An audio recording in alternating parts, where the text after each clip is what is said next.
Tonight on the Black Channel, well, what can I say? What you gonna do? Oh, man. What you gonna do? Tried to tell you. What you gonna do? But you just didn't heard me. What you gonna do? What you gonna do? What you gonna do? What you gonna do? Yeah, folks, in case you hadn't heard here, those folks there in the Trump White House, they've come up with another idea, and the other shoes are dropping here. Do you realize how much power the U.S. government has? Do you all understand how much power the U.S. government actually has?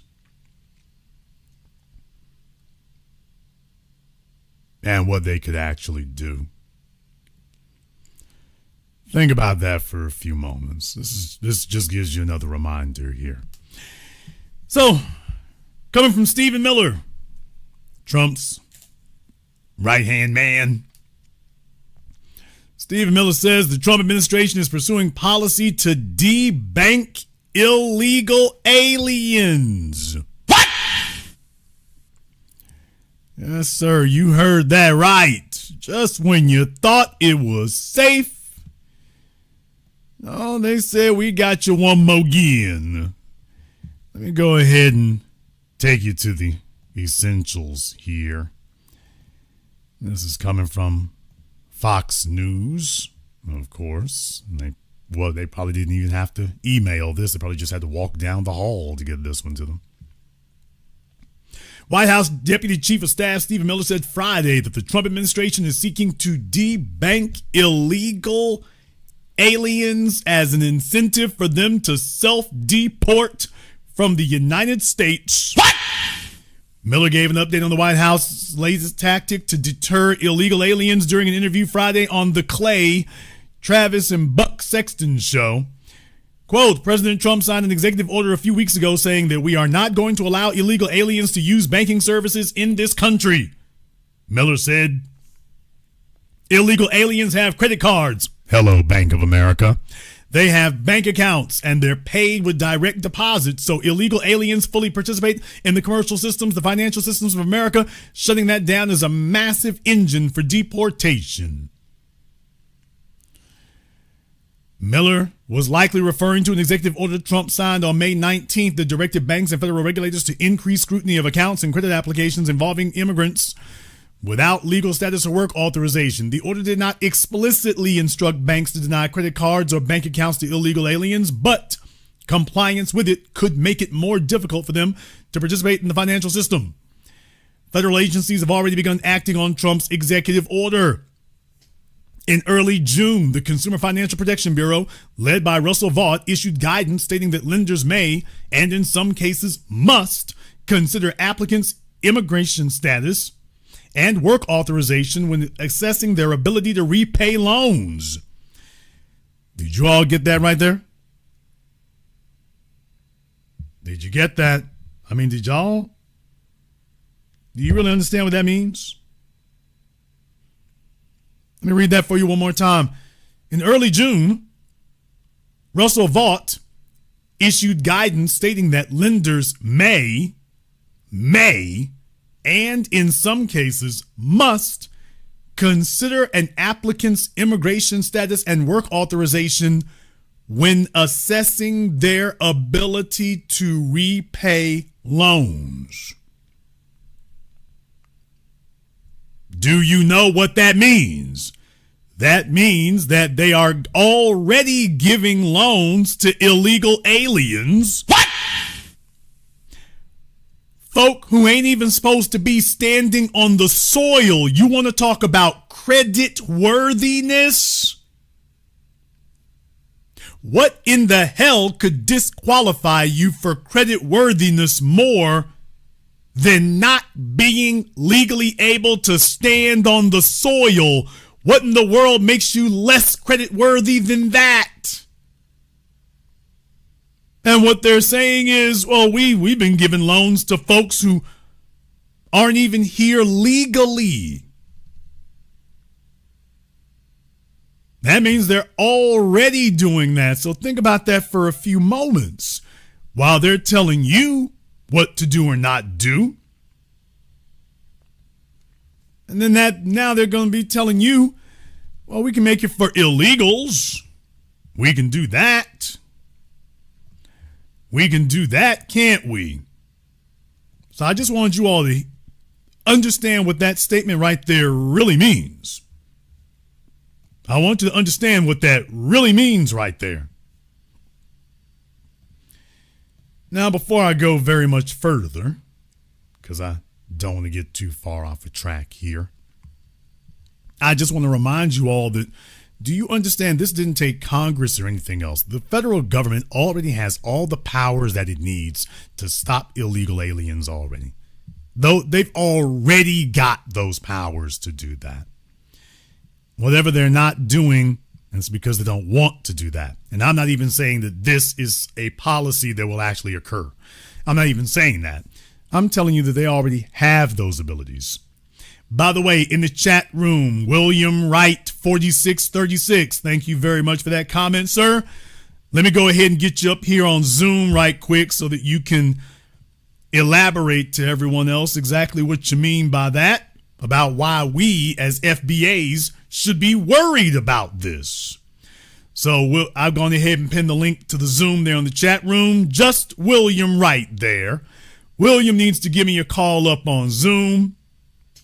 He is very worried and very scared that this is going to backfire on us. So I'm very glad you said that. So let me go ahead and get you up here on Zoom right quick. Just William Wright 4636. Nobody else. We're not talking to y'all. If he's not on Zoom in the next couple of minutes, we'll just assume that he's trolling. But to anybody who wants to know whether or not we take these issues head on, as always, we take these issues head on. So when we have folks who are disputing the efficacy of it, by all means, definitely front and center. Front and center. You go straight to the front of the line. They go on to say here in the article that Miller also referenced guidance from 3 federal agencies issued on July 13th, quote, reminding supervised financial institutions to apply existing safe and sound credit risk management practices when lending to borrowers who are not legally authorized to work in the United States. Folks, do you understand how far outside the law and how far outside of what's allowable a financial institution has to be in order to be giving loans to illegal aliens? Do you understand what all the stuff you haven't verified or validated? Basic things that all of you have to do to get a credit card, and these folks ain't doing that. It's like, oh, here your loan. Here's your bank account. Looking at you, Bank of America. Looking at you, Bank of America. Now, you know, if you were black, they would have been come and seized your bank. RICO, shut it down. Everybody's in handcuffs. Perp walk. But for these folk over here, everybody's walking around like they blind as hell and can't see anything. So that's the garbage that goes on there. It says both advisories serve to tell banks that illegal aliens could be higher risk customers for loans. Could be. That's not supposed to be a bearing on anything. You're supposed to be ineligible because you're not even a citizen. Fox News Digital reached out to the White House for comments. So I wanted you all to be aware of exactly what's going on here. If they actually start acting on this, which they are not doing yet, let me be clear, that is not happening yet.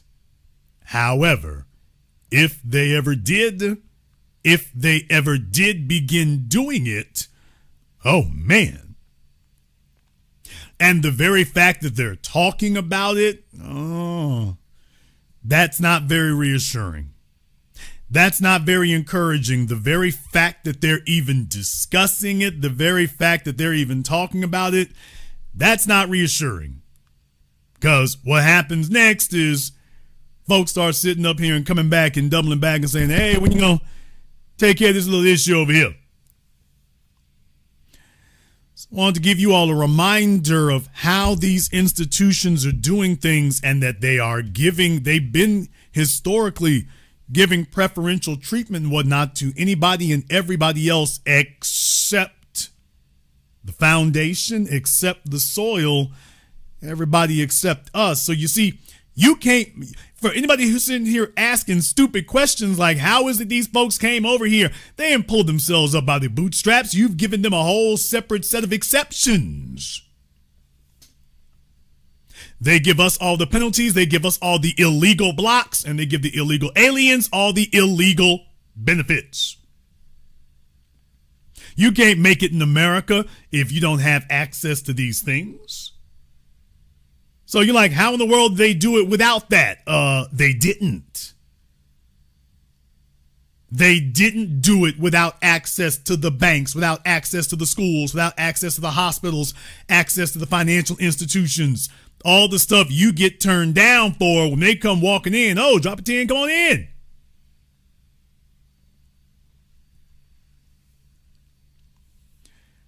Now, if you really wanted this to work, which they are not doing, you could very easily shut this down. Professor Scott Galloway even said this. So just to let you all know, folks are catching on to what we're saying here in the New Black Media.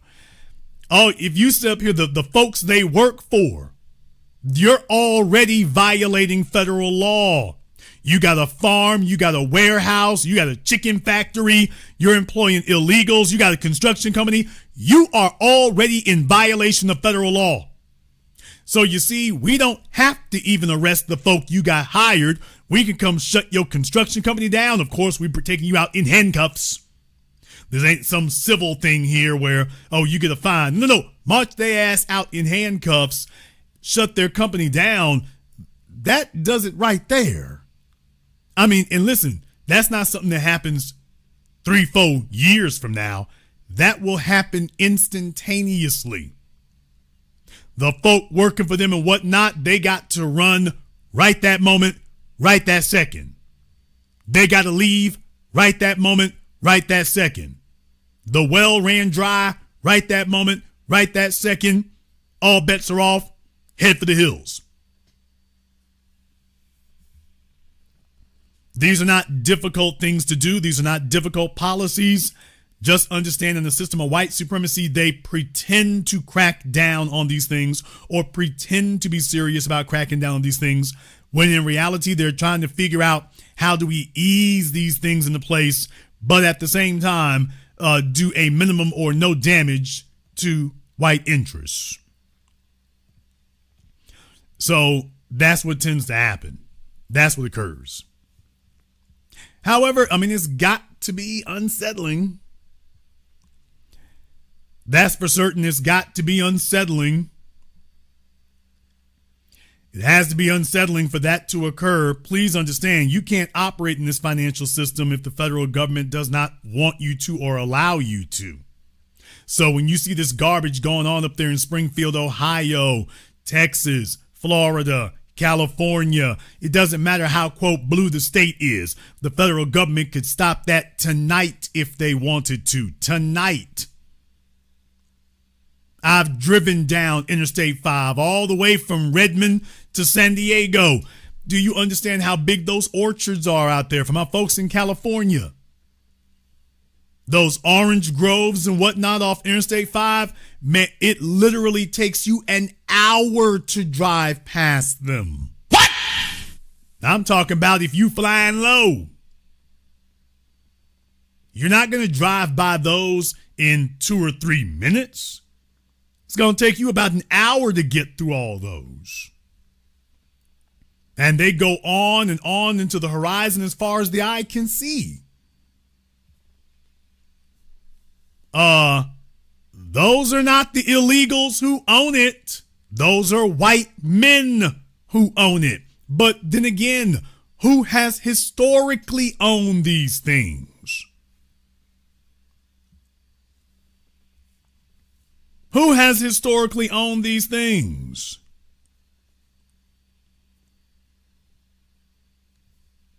So if you wanted to shut this down, you don't have to go get millions of illegals. You just go round up a couple thousand white men, and it stops tonight. It stops tonight. It doesn't make it another inch. This is why, understand, if they were really serious about this, that'd be a different issue. Okay, in the chat room, Tony Memory needs to give me a call on Zoom.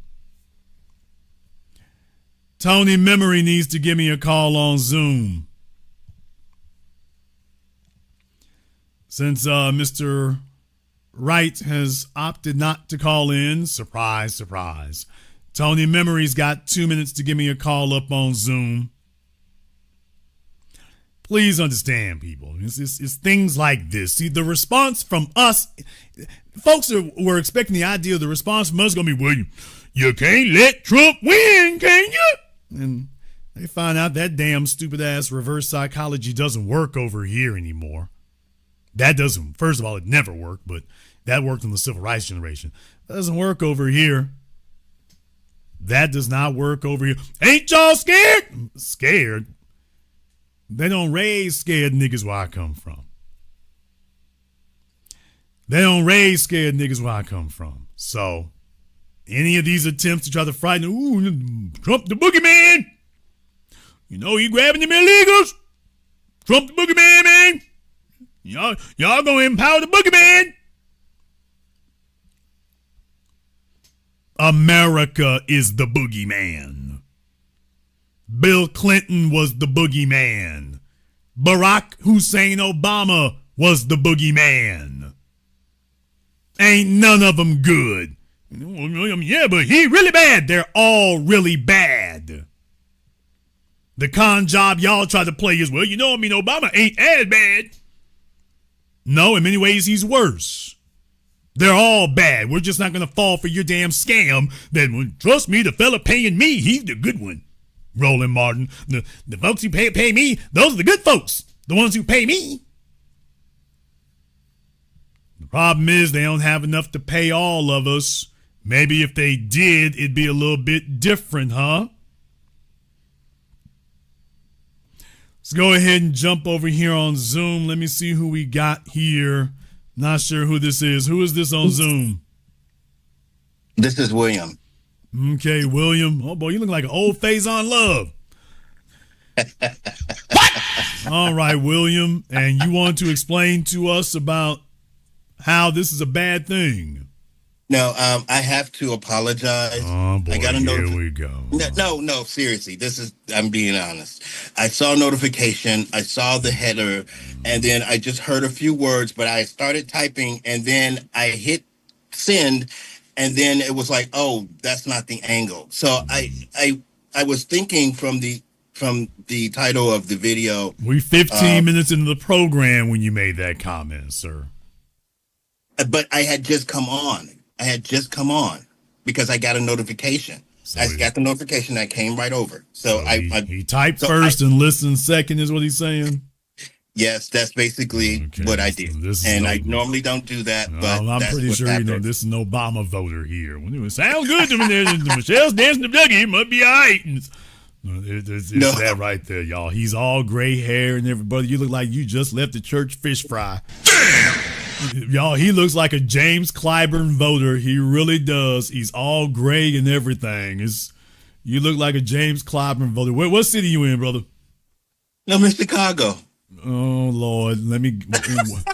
West side or east side? You. There's no way in the hell he's south side. There's just no way. I'm Inglewood. Oh boy, Inglewood gonna run your ass up out of there. It's rough. Hey, whoever knows William in Inglewood, y'all need to come out. William wilding out. I know Inglewood got to know you. talking like this, Inglewood got to know you. Hey, y'all, William back on YouTube wilding out again. Somebody need to come knock on the door. William, turn off that internet. Stop it. Somebody in Chicago, come get William. He's doing it again, y'all. He found somebody's Wi-Fi at Starbucks, and he's up there typing first and listening never. So this what we get. All right, William, go back to sleep. All right.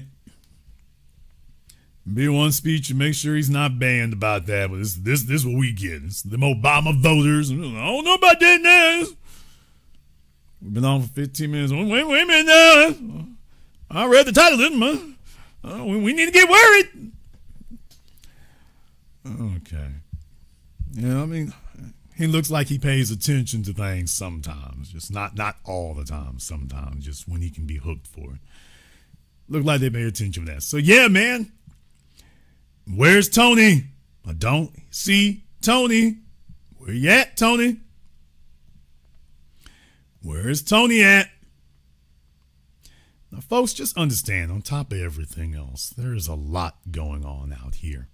While I got a minute here, we're going to come back to them there in just a moment. But there's a whole lot. I'm trying to figure out where I want to start first, to be totally honest, because there's so many things going on here. I got a lot of things I want to cover. I know I'm kind of touching on them very, very quickly in that regard. Kind of touching on them very, very quickly. Folks are going to be scared. Folks are going to be worried. And when you think about it, they kind of should be, actually. They kind of should be, because it's not going to be as easy as it was. However, also running the grift is not as easy as it was either. Let me go ahead and throw this up on the screen right quick before I get too far along. This pastor here, man, look, white supremacy is a grift, man. White supremacy is about that. At the end of the day, they trying to grab a few extra dollars. They trying to grab a few extra dollars, and if you thought things were bad at the black church with them shaking you down for money, wait till you see what's happening over here at the white MAGA churches. Some of you have been claiming to follow Jesus for years and years and years. You're coming to this church and you don't give a dime, or you tip God when you remember to. And as God is my witness, man, with all the love in my heart, you know I love you. You know I love you. You may not like what I say, but you cannot say I do not love you. If you're sitting here and claiming to be a stronger man and wearing the gear, and you are not tithing to God through this church, and you're some alpha male that likes to look down on all those gay sex men, just know that God views you and those men as the same. What? Yeah, y'all heard that right. He said that if you are not tithing at his church, you are the same as the LGBT men. Oh my God, bro. Oh, hell no, man. Man, look here. You thought things were rough at TD8 church. Well, y'all thought it was rough at your local church with the pastor shaking you down. These folk over here done took it to a whole new level. He said, if you ain't tithing, you ain't a manly man. Let me back that up so you can hear it again. Wearing the gear, and you are not tithing to God through this church, and you're some alpha male that likes to look down on all those gay sex men, just know that God views you and those men as the same. Don't sit here on your high alpha male horse looking at all these perverts out there having sex with men when you withhold from God his tithe. God views that man and you as one and the same. You're like, are you trying to shame me? 1,000% I'm trying to shame you. Why does he look like that guy from The Quartering, only less blubbery? What? Yeah, y'all heard that right. It's getting rough over there. There's not enough money to go round to everybody. So he told you, you heard what he said, y'all. He said if you're not giving the money to him, to God through this church. Did y'all get that? A stronger man and wearing the gear, and you are not tithing to God through this church. No, he didn't just say tithing to God. That wasn't what he said. I want to make sure y'all get the full context. He didn't say if you are not tithing to God, you ain't right. He said if you're not tithing to God in his collection plate at his church, you ain't a alpha man. As a matter of fact, you a LGBT dude. As a matter of fact, you are LGBT. I'm trying to figure out here what denomination is he from? The Church of Andrew Tate? What? Does he have a course to sell? Does he have a course to sell, y'all? I'm trying to figure out. I don't know what's going on here. Things are getting real weird. It is getting real weird. It really is. So y'all think it's rough on our side. Just imagine being over there. They didn't just remind you to tithe. He said if you're not tithing in his church, you are LGBT. You might as well be LGBT. He didn't just say you are not doing right. He said you might as well be LGBT. You are one and the same. One and the same.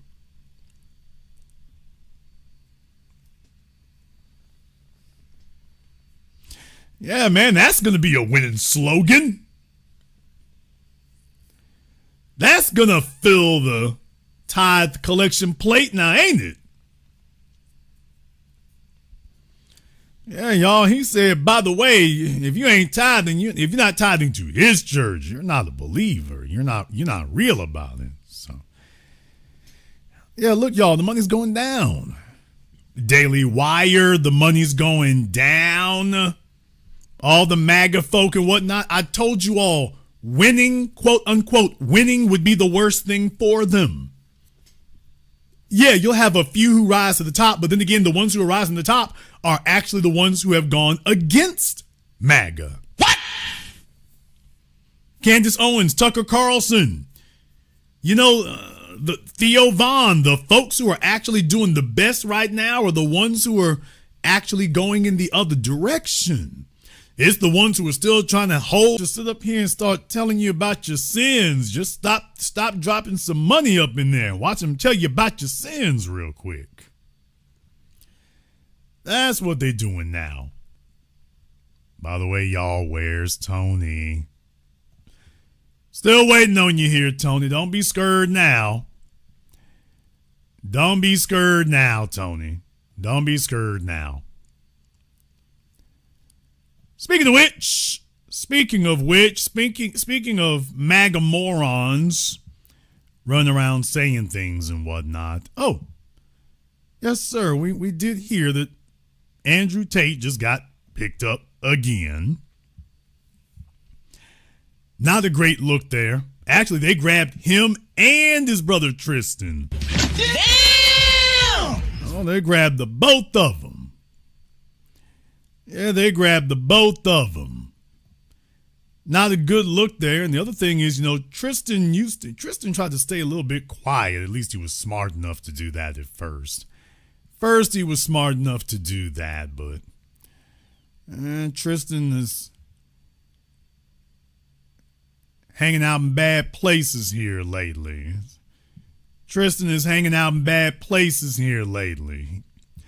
Tristan used to be smart enough not to do stuff like this. He used to just let his brother sit up here and do silly things. And, y'all know how it is with that octoroon, schism. They do that. Tristan used to be smart enough not to post things like you see on your screen here. He let Andrew do that dumb stuff. Tristan used to be smart enough not to do this.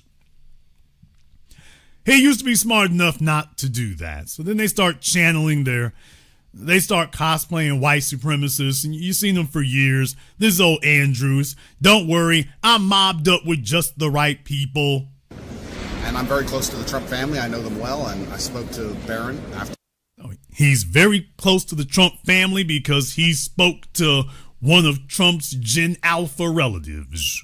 The incident, and I look forward to, once I am free, being with Donald Trump in person and reminding him that he's a bulletproof badass. This is the attorney for President Trump, somebody who has been a fighter for the America First Party.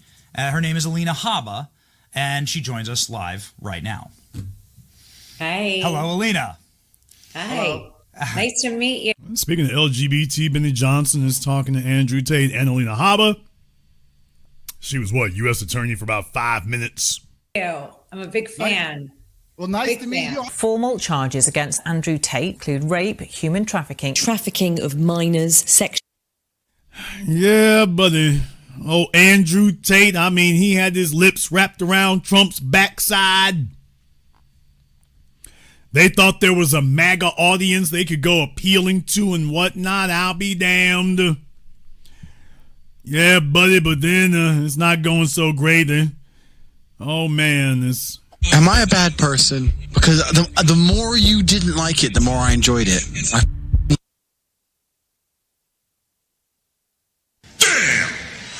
Oh, man, are they playing audio here?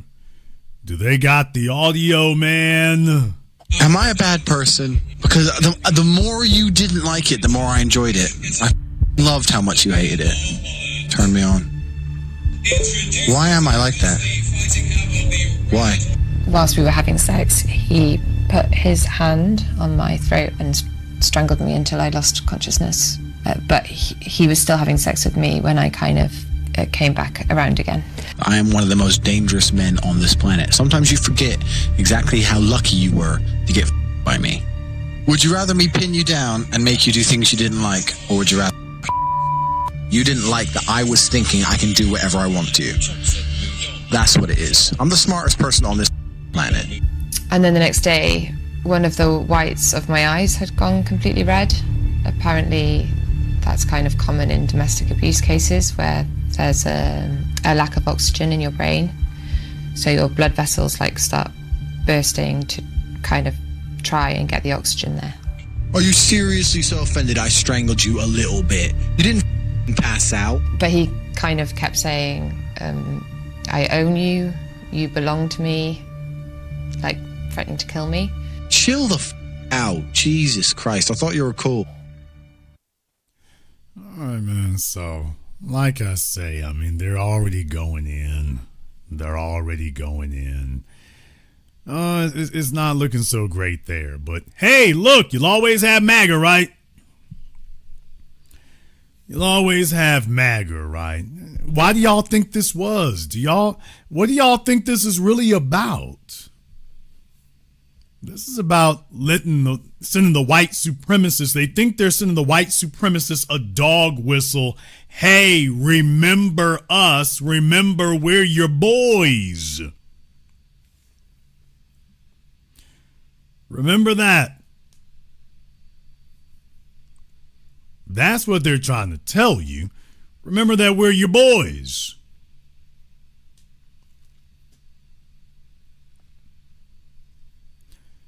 Then you start doing stuff like this.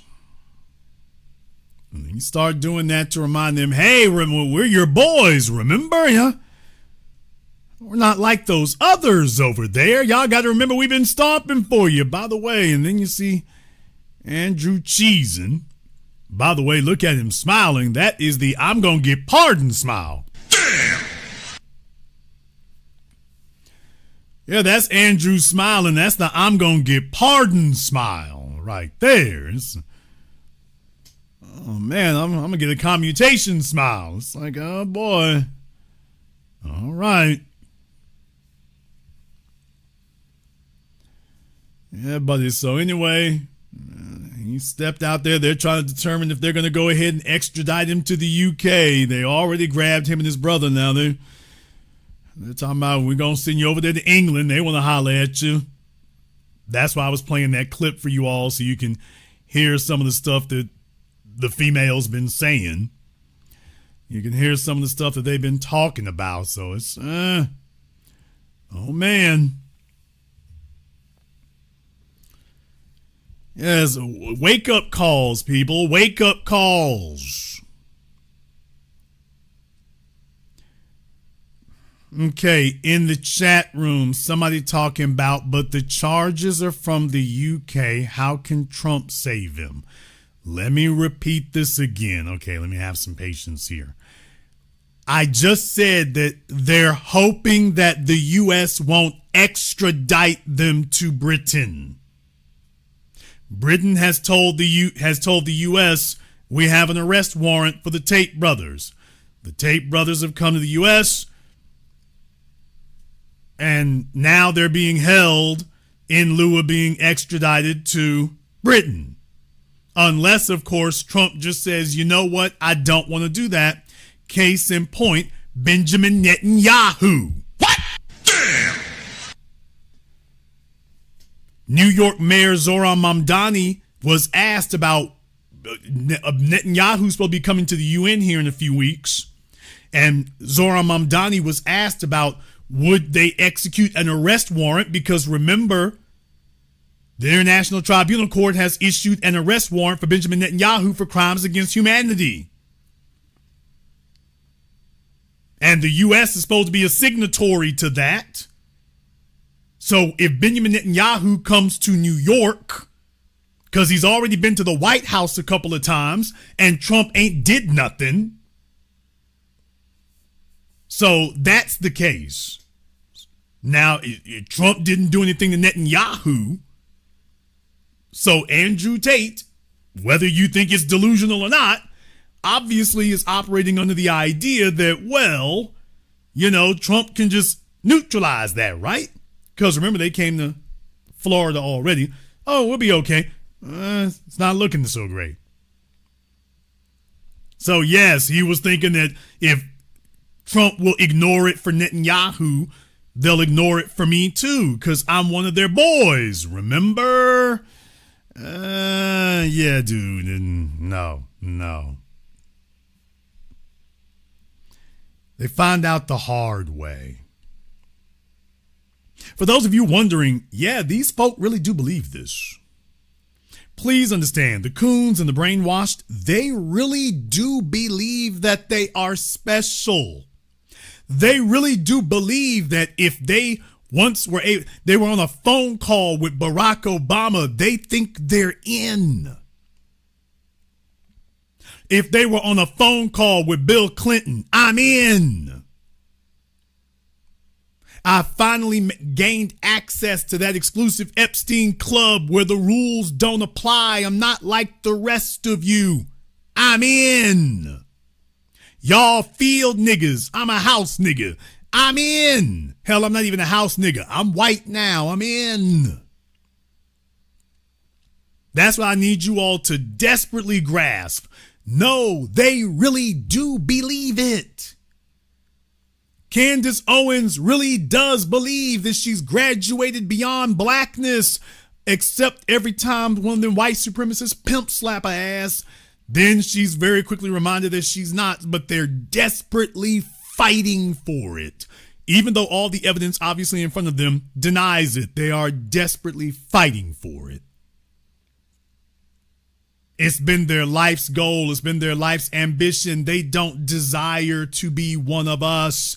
And you know where I stand on it. I'm like, carry your ass over there, stay where you at, and the man gonna give you what the man gonna give you. And deal with it. Please understand, you don't get a 3 strikes policy for this right here. You don't get that. Tristan, and I know Tristan listens here. Tristan, you know better than this. You know better than this, and because you know better than this, I can't give a 3 strikes policy here. You know better than this. So whatever it is that you thought you were trying to say here, as far as I'm concerned, we got to fall back. Let the dogs have you. Let the dogs have you. All this stuff where you're triracial and stuff and you're mentally and emotionally whacked out and you want to be everything to everybody, but you always kind of lean a whole lot more towards being white supremacist, and you start aping them and mimicking them and copycatting them. Well, no, let the dogs have you. Let the dogs have you. See, getting on the internet and wilding out and whatnot and talking all that garbage and talking about the Matrix, this, that, and the other, and they're scared and wondering. Okay, here's the issue here, Andy. if you really do believe those things, then you need to have some folk who on the damn team who are going to stand 10 toes down. That's not Benny LGBT Johnson. That is not Nick the Nazi Fuentes. That ain't none of that. Those are not fighters or riders. They don't do that. You got a whole bunch of strikes against you, and these mentally and emotionally screwed up octoroon kids who look in the mirror and can't deny that that's not a white person, but they just been around it so damn long, they start getting lost and confused. Then they get up one morning and find out the rest of the world's not confused. Dude, when you got whole governments after you, you got to ride with folk who are used to standing up to and fighting against whole governments. If you really did believe it was like that. If you got whole governments against you, you can't afford to go around making no enemies like that, dude. You can't afford to go around doing that. You can't afford to do stuff like this if you got whole governments out to get you. So when you sit up here and do nonsense and silliness, I'm like, okay, let me fall back. Let the dogs have you.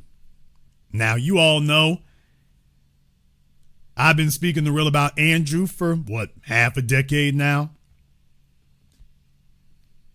I don't fall for that little stuff there. For those of us who ain't looking for some damn teeny bopper Gen Zer to be our daddy. Nigga, please. I know some of you kids out there today, I get it. Your folks parked you in front of an Xbox and random YouTubers can be your daddy. I mean, just they go off and stand in front of somebody's exotic car and then they promise they're going to teach you how to be a man or something. You want to talk about the money running out? Didn't Andrew just get the brakes beat off of him by a nigga wearing pink tights? Damn! Pink boxing shorts. Hey, y'all, didn't Andrew just get the brakes and rotors beat off of him by a dude wearing pink boxing shorts?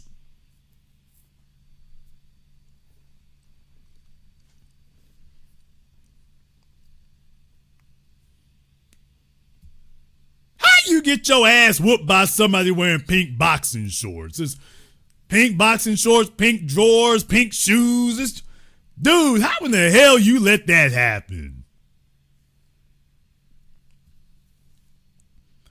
Come on now. Come on now.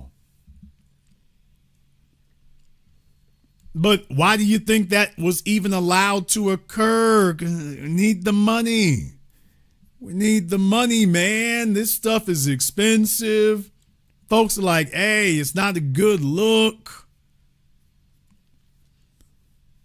Dude, you got folks snooping around and asking questions, and you can only continue that garbage for so long. You need to actually get mobbed up with some respectable people. You don't have it.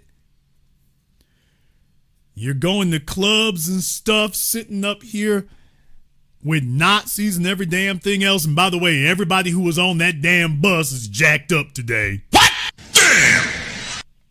Yeah, everybody who got in that van to go to that club and whatnot, it's all bad. It's all bad. Everybody's on the decline now. Yeah, man, it's running out all over the place. It's running out and running low all over the place. It's running out and running low all over the place, and folks is getting stuck. If you don't have a community that you can go to, and these cats ain't got one. If you don't have a community that you can go to, and these dudes ain't got one, what you gonna do about it? What you gonna do and where you gonna be when you don't have one you can go to? These other folk are not gonna come and bail you out. screaming for Trump like a hoe, man, that's not going to help you. That wasn't going to help you in the first place. That was not going to help you in the first place. That wasn't going to do anything. Speaking of which, there are some other folks out there. I want to cover this. There's this new movie from Christopher Nolan, The Odyssey. Oh, the white supremacists are mad as hell. And that was, by the way, this picture up here that Tristan Tate put up there. You know, that they're basically mocking the movie because they had Lupita playing Helena Troy. So the white supremacists are all upset about that and whatnot, because anytime black folk are featured in a movie for any reason, it's here they come because they think they're going to ethnically cleanse things. So that's not going to work either, but they go for it. Well, little old Ben Shapiro actually weighed in, folks, and wait till you hear what he said here. It doesn't take me out of the film that there's a multiracial cast. If you want to make the case everybody needs to be Greek to be authentic, I think you can make that case. If you want to make the case everybody has to be white, I think that is a lesser case because white people and Greek are not quite the same thing. It doesn't take...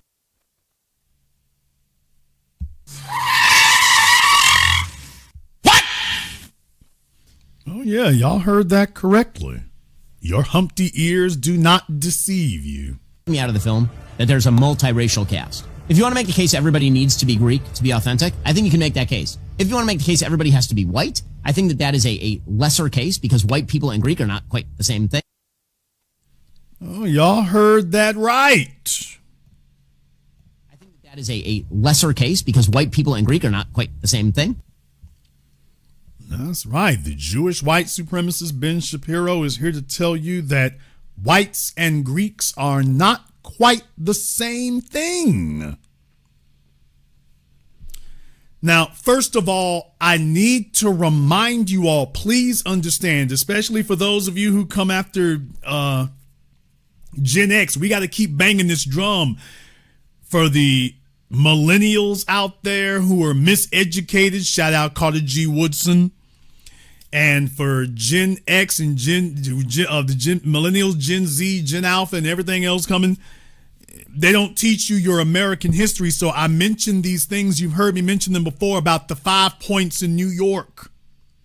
You heard me mention that before about what is the origin of WAP, W-O-P, without papers. What is the origin of that?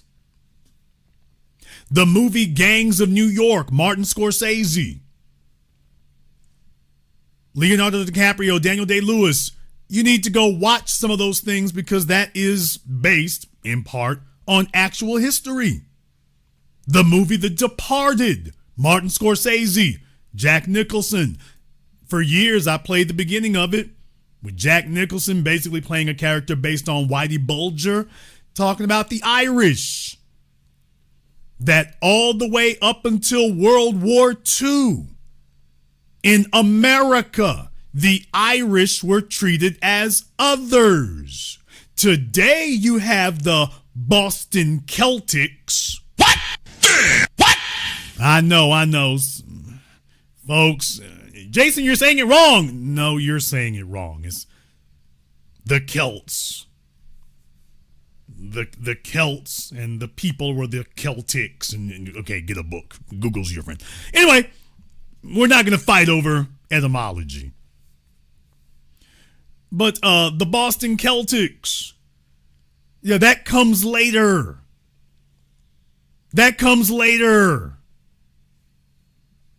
But then they don't tell you that it wasn't just a Southern Italy thing. It was a Southern European thing.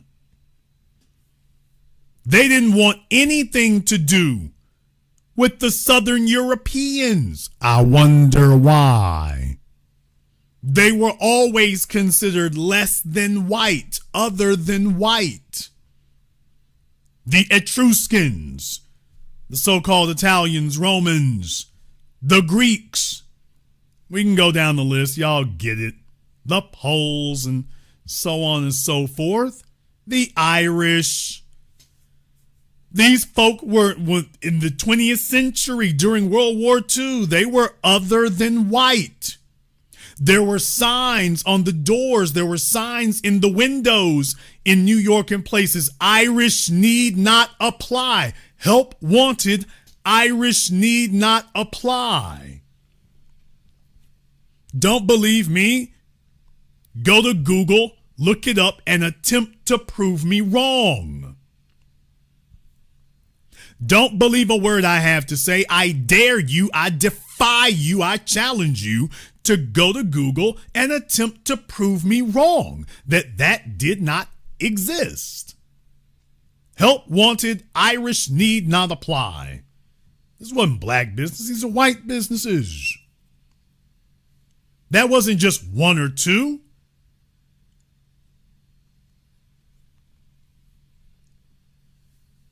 On The Sopranos, you all remember that episode with Furio where he was spitting about Christopher Columbus. You don't want us to go into this. So, no, Benny is finally saying the quiet part out loud, even though he's a member of one of those groups. He's finally saying the part that we've been telling you here from the new black media forever, that white supremacy takes both sides of the argument. So you see, we have always asked a very troublesome question. When they start talking about who's black or whatever, we started asking, wait a minute, what is white? See, we were the first ones who started asking that question. What exactly is a white person? Because you see, when you start saying that, that's when it starts breaking down. Because if you know your history, it's like, wait a minute, you're going to just draft these people into whiteness now? You're going to you always want to talk about Western civilization. Western civilization? Well, that can't be the Greeks, because you'd never considered them to be white. It's only when you needed them politically, all of a sudden, here comes Nick the Spaniard Fuentes. White supremacy is just a religion, people. It's a religion. It's based on who believes in it and what you want to believe in it. Nick Fuentes does not qualify, and yet there he is carrying the banner. Do you understand that? The guy carrying the banner for white supremacy isn't even really one of them. All you have to do is be the loudest voice saying what they wish to hear and what they wish to believe.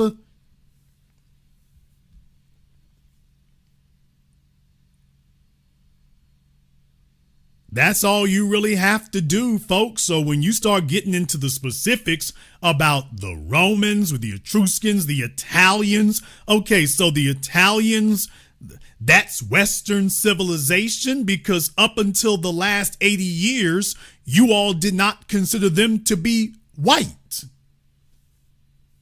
The Greeks, well, up until the last 60 years, y'all didn't consider them to be white. No. Now, all of a sudden, they're white. Not only are they white, wait. Not only are the Greeks white, but they are the progenitors. Look it up. They are among the founding fathers of Western civilization. Western code word for white civilization. So not only are the Greeks now white, why, they are quintessential, foundational, if you will, whites.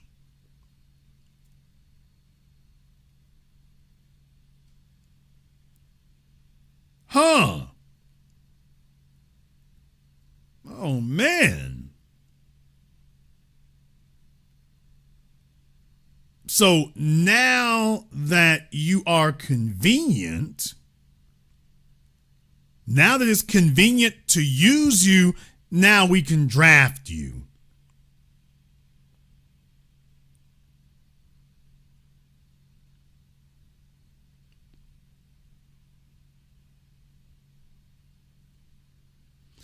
Oh man, y'all don't want me to get into this tonight. We were going to have a bit of a different discussion here. But y'all don't want to get into this tonight. Let me go ahead and just blow up everything. While I got y'all here, some people like it when I do these teaching moments. So you know what? While I got y'all here right quick, let me just blow things up. Everyone, this is your in-class work right now. As a matter of fact, let me go ahead and just prep to take a non-commercial break. While I'm doing that, this is your intermission homework. I want you all to go to Google and ask Google if Benjamin Franklin disputed that Germans were actually white people. Damn! Yeah, for those of you who think it's, well, English and Germans, wait.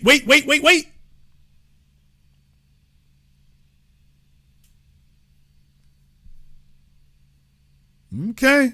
I want you all to go to Google and ask if the founding fathers of America, Benjamin Franklin specifically, at the founding of America, disputed that Germans were actually white people.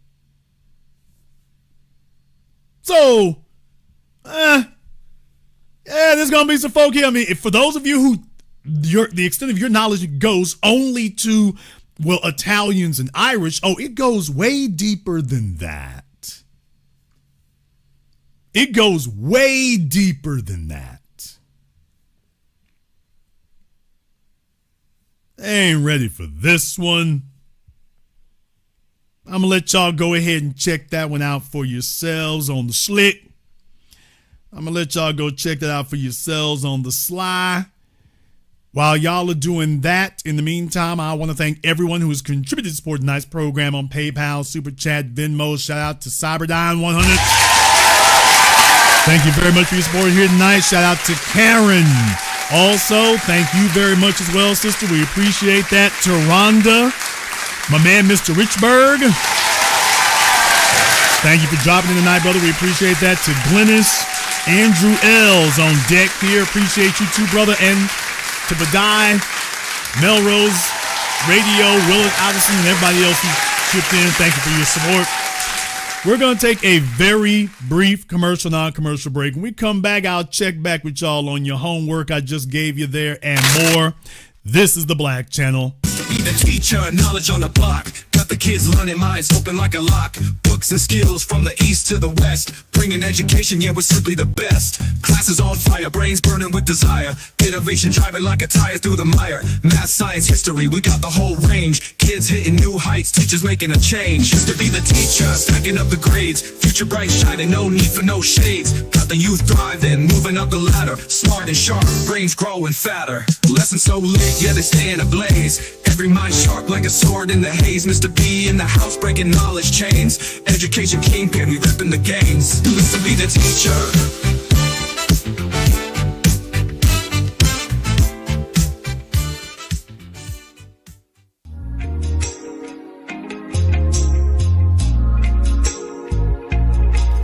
Order yours today to experience all the benefits of Ash Kickin' Body Butter. With skin so smooth and soft, you'll thank us for it. Shop Ash Kickin' online. That's ASHKICKIN.com.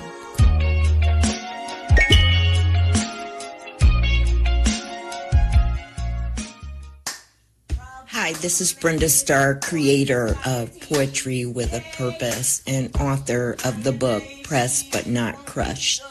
Pressed But Not Crushed is an anthology of political poems that address current and historical issues in American descendants of slave population and African American population. The book describes slaveries and its residuals, Jim Crow segregation, social depredation, and other relevant issues to American descendants of slaves and African Americans, including the current political climate that does not address our issues.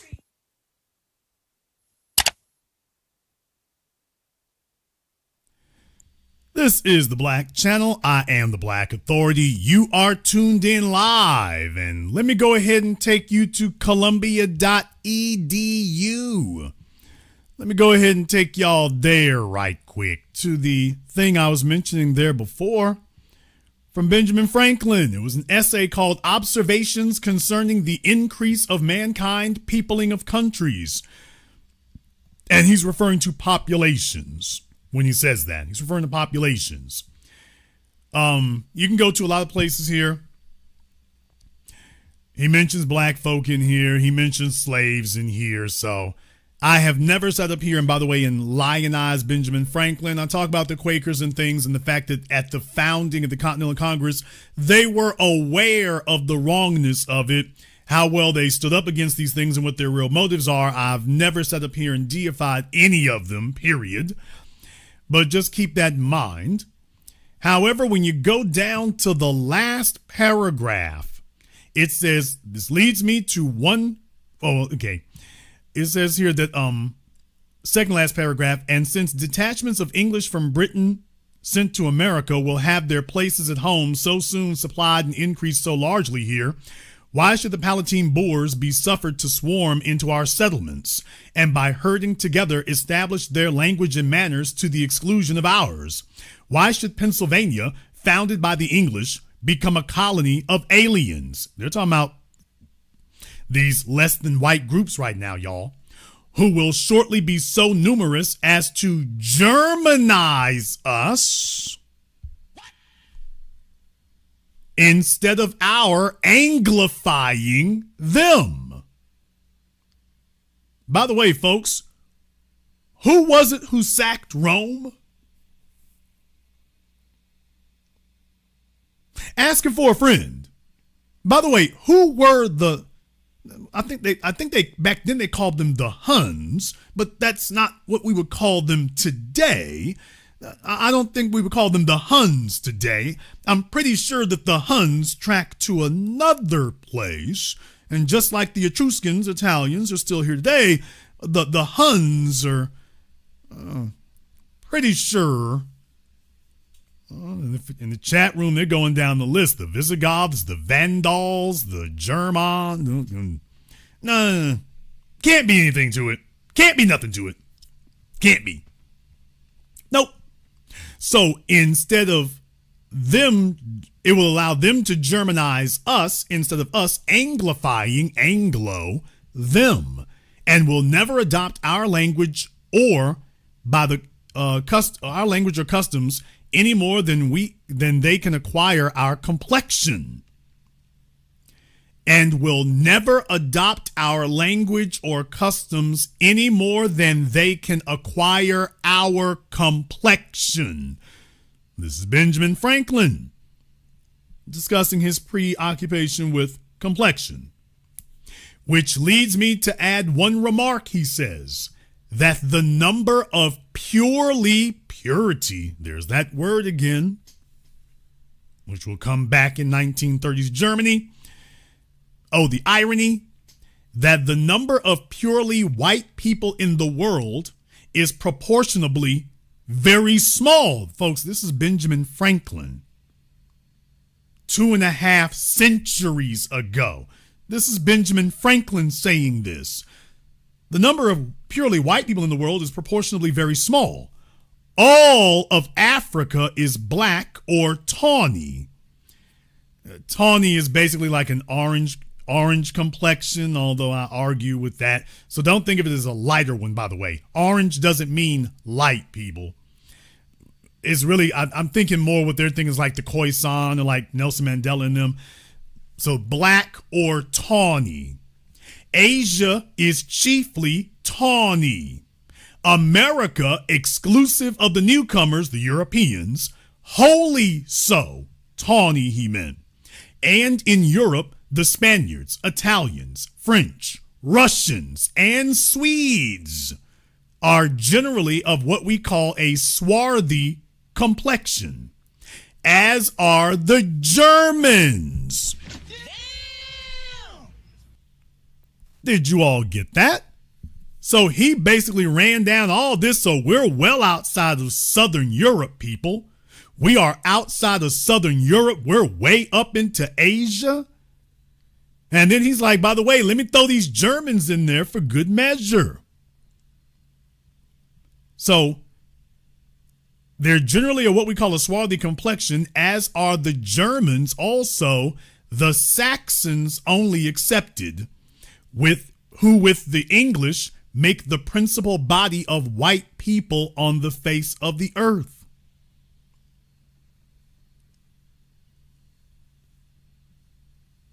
So they're just talking about the Angles, the Anglo-Saxons.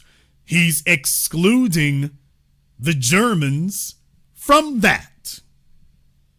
That's what Benjamin Franklin said 2.5 centuries ago. This ain't something just showed up yesterday. This is Benjamin Franklin 2.5 centuries ago. And so this is why it is so important for you all to understand your history books are trash. You didn't learn anything. Okay, but that does not alleviate you from the responsibility to learn. Just because you found out that your history books were propaganda that left out huge swaths of things that you need to know, that doesn't change the fact that you are now responsible for your proper education. Bless Carter G. Woodson, peace be upon his name.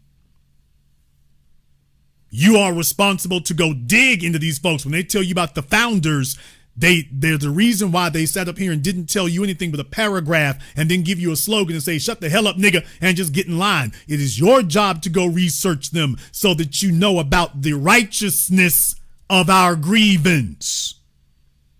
And that these cartoon caricatures of the founders that they fed you are not real. Go read what those men actually said, because they talked about race a lot.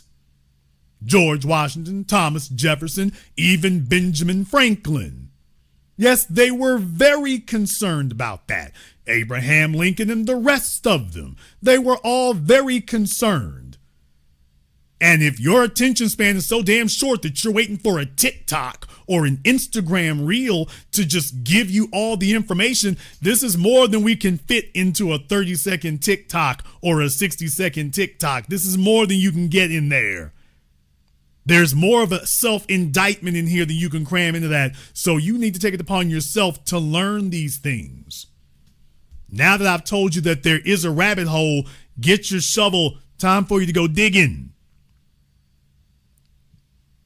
But Benjamin Franklin said, the Saxons only accepted, that means except for the Saxons, who with the English make the principal body of white people on the face of the earth. I could wish their numbers were increased. What? I could wish their numbers, population of the pure whites, were increased. And while we are, as I may call it, scouring our planet, I need to stop this right here for a moment, because they told you that Adolf Hitler, his ultimate goal was to conquer the whole planet, which is why he needed to be stopped. I am showing you here that Benjamin Franklin is expressing to you that they had global aspirations for the white race. You see, Tucker Carlson and friends, they're not going to, when you talk about white supremacy, they're not going to talk about the founders and what they actually said. So they're going to talk about the Declaration of Independence, but they're not going to show you the writings of Thomas Jefferson and the writings of Benjamin Franklin. You see, when you read this right here, it's like, wait a minute, scouring our planet by clearing America of woods? What are the woods? Oh, the people who are already here, those tawny people. And so, making this side of our globe reflect a brighter light, improving the race, if you will, to the eyes of inhabitants in Mars or Venus. Why should we, in the sight of superior beings, darken its people? When I tell you that when Dr. John Henrik Clarke told you that the last 1,000 years have been a European project of global domination that sounds like something from a James Bond movie. It sounds like some huge fantasy or fiction film. Benjamin Franklin is sitting here telling you all that, by the way, he sounds like Elon Musk. Doesn't this sound like Elon Musk? Think about the inhabitants of Mars or Venus looking down on us. That's what he just said. We should make our side of the earth brighter so that the inhabitants of Mars or Venus can look down and see how great we is. Folks, this sounds like Elon Musk, don't it? Complete with his cosmic aspirations or preoccupation. This isn't new. This is the continuation of a centuries-long project. That this is their legacy passed down through the centuries. Why increase the sons of Africa by planting them in America, where we have so fair an opportunity by excluding all blacks and tawnies of increasing the lovely white and red? Do y'all hear that? That's Benjamin Franklin.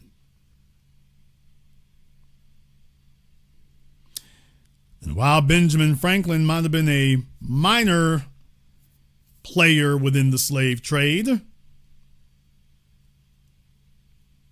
take a look at what his attitude was.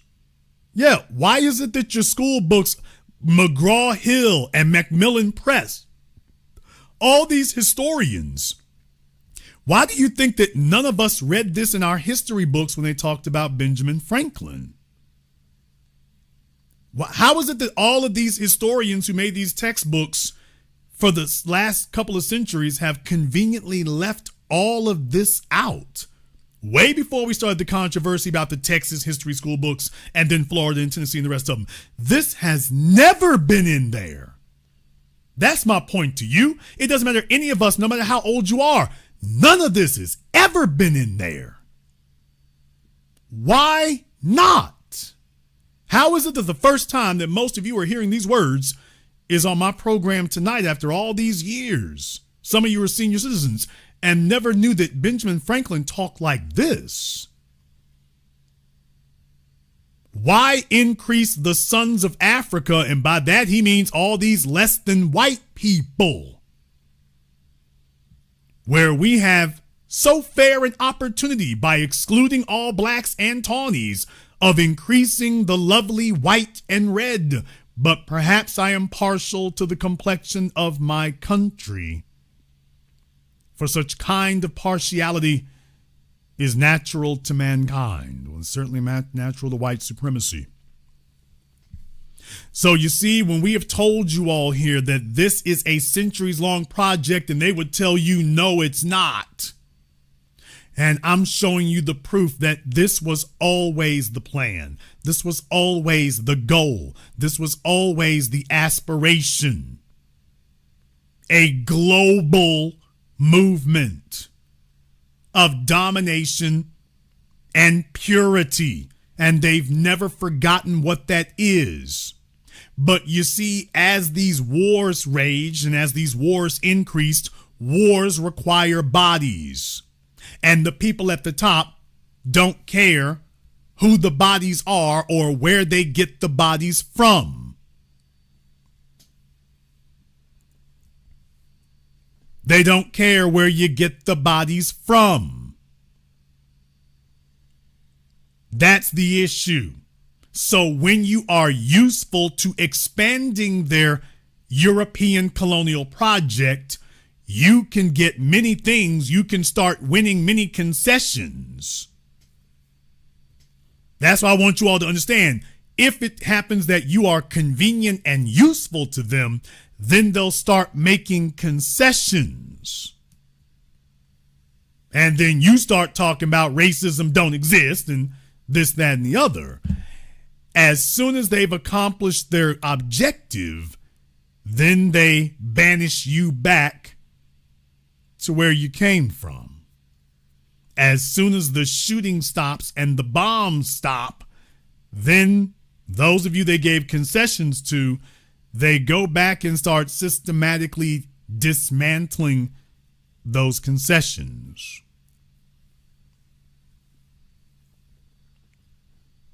During wartime, that's when you get the most concessions. As black folk, when the shooting starts, that's when you get the most concessions. As soon as the shooting stops, then they start trying to claw back those concessions.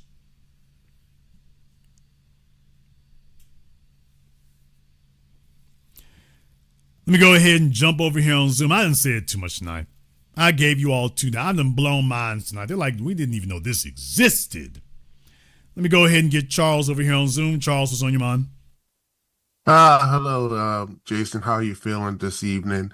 And, it's not surprising that these letters and these statements from our so-called founding fathers are left away from teachings of us when we were growing up and everything. It's not surprising, because if we saw that, there would be it would be the proof of what this country really is.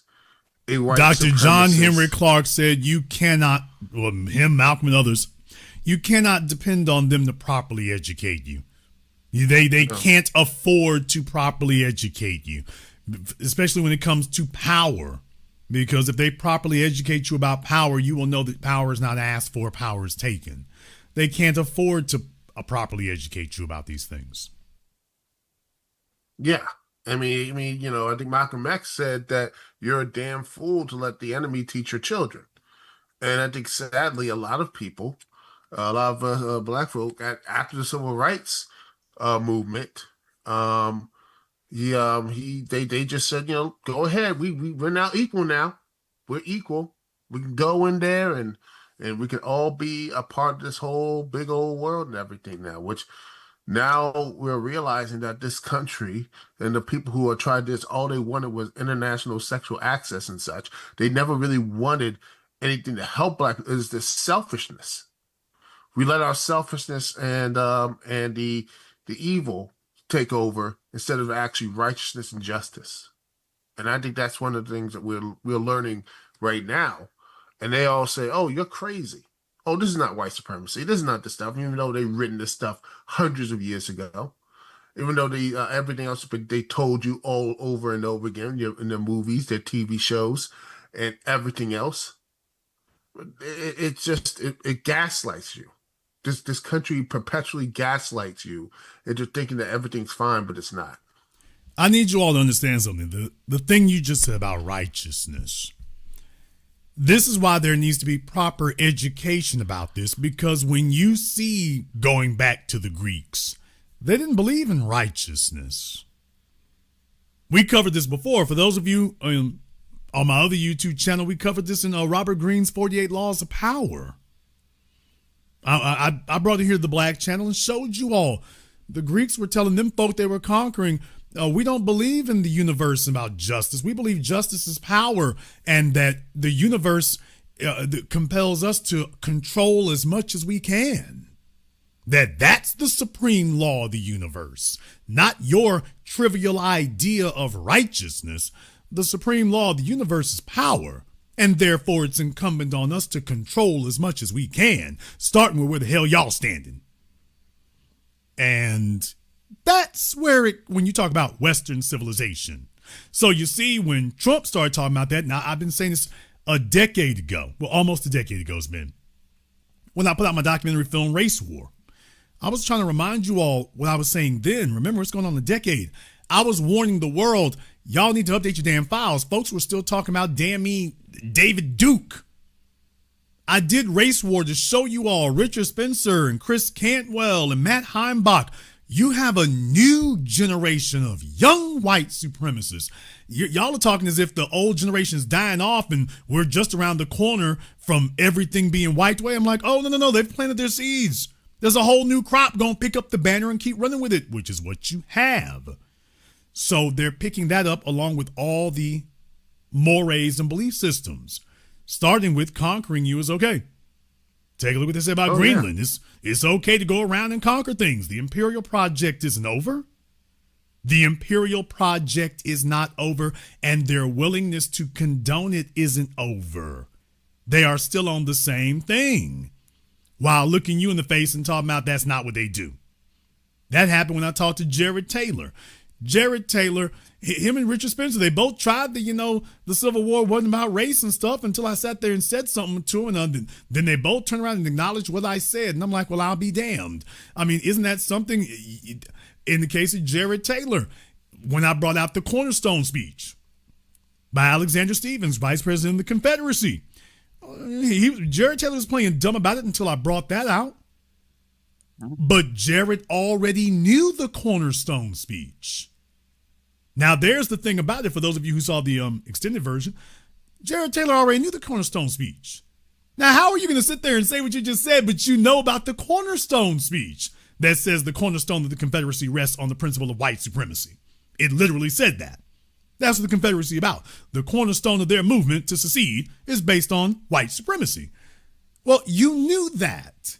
And yet, when you're asked, you act like that's not what it is until I call it out on it. Oh, well, yeah, he did say that. Well, if you knew he said that, then why are you talking as if he didn't? Or that wasn't what they were there for? So please understand, they consider themselves to be at war with you, and deception is the first part of it. They're going to look you in the face and lie. And it's only when you pin them down with the facts, then they're going to start having to own it. But if they have to start owning it, then you start seeing the real evil stuff happen.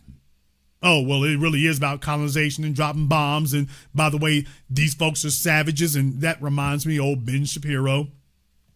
Ben Shapiro called the Native Americans savages. Coming from this barbarian himself. I just want y'all to understand that when they use those terms, then they use the same terms about anybody they want to blow up today is, well, they're savages too, by the way. It's the same thing. Demonize them and then it's okay to kill them. And they're still on the same thing now. If your history books taught you where it started, you'd recognize all the parallels today. And you'd be like, hey, it hasn't stopped. That's why it's so important to them that not be spoken or said. And if we don't say it, I mean, let me just be honest, brother, your HBCUs don't teach y'all what I taught you tonight. This, Dr. John Henry Clark said this should be standard curriculum at your HBCUs, and yet it's not. But then again, who's running your HBCUs, by the way? Nigga, please! Yikes. I'll let you have the last word. Yeah, this is, it's not surprising. It is how you got to find the people who actually to study righteousness and justice and all the stuff you're talking about, the education about all the speeches and everything that have been written down, so you can pin them down and say, this is what they've said. This is this country's, the evils of this country. And I don't think you can put, we can vote blue no matter who and all that type of stuff. No, that's not that kind of selfish thing, because the same people who people they love and everything else had, like, I don't know, pens with the Confederate flag on them saying, you need to vote for me. Shout out to Bill Clinton, by the way, with that. So, and until we have educated ourselves and cut ourselves from this white supremacist system, we're going to be forever lost. That's all I got to say. Peace, love. I'll see y'all later. Thank you very much for giving us a call tonight. We appreciate that. In the chat room, to be me talking about chat GPT. Let me explain something to folks here. You cannot rely on ChatGPT, Google's AI, or anything else. You cannot rely on that. It's okay and cool if it points you in a certain direction, but you better do your own independent verification. Do not rely on their summary, because in many cases their summaries are wrong. So stop telling yourself that we have artificial intelligence yet, because we don't. All you really got is something that might help increase your ability to get a lead on some information. It is still incumbent on you to follow up and verify that it is valid. Grok lies all the time.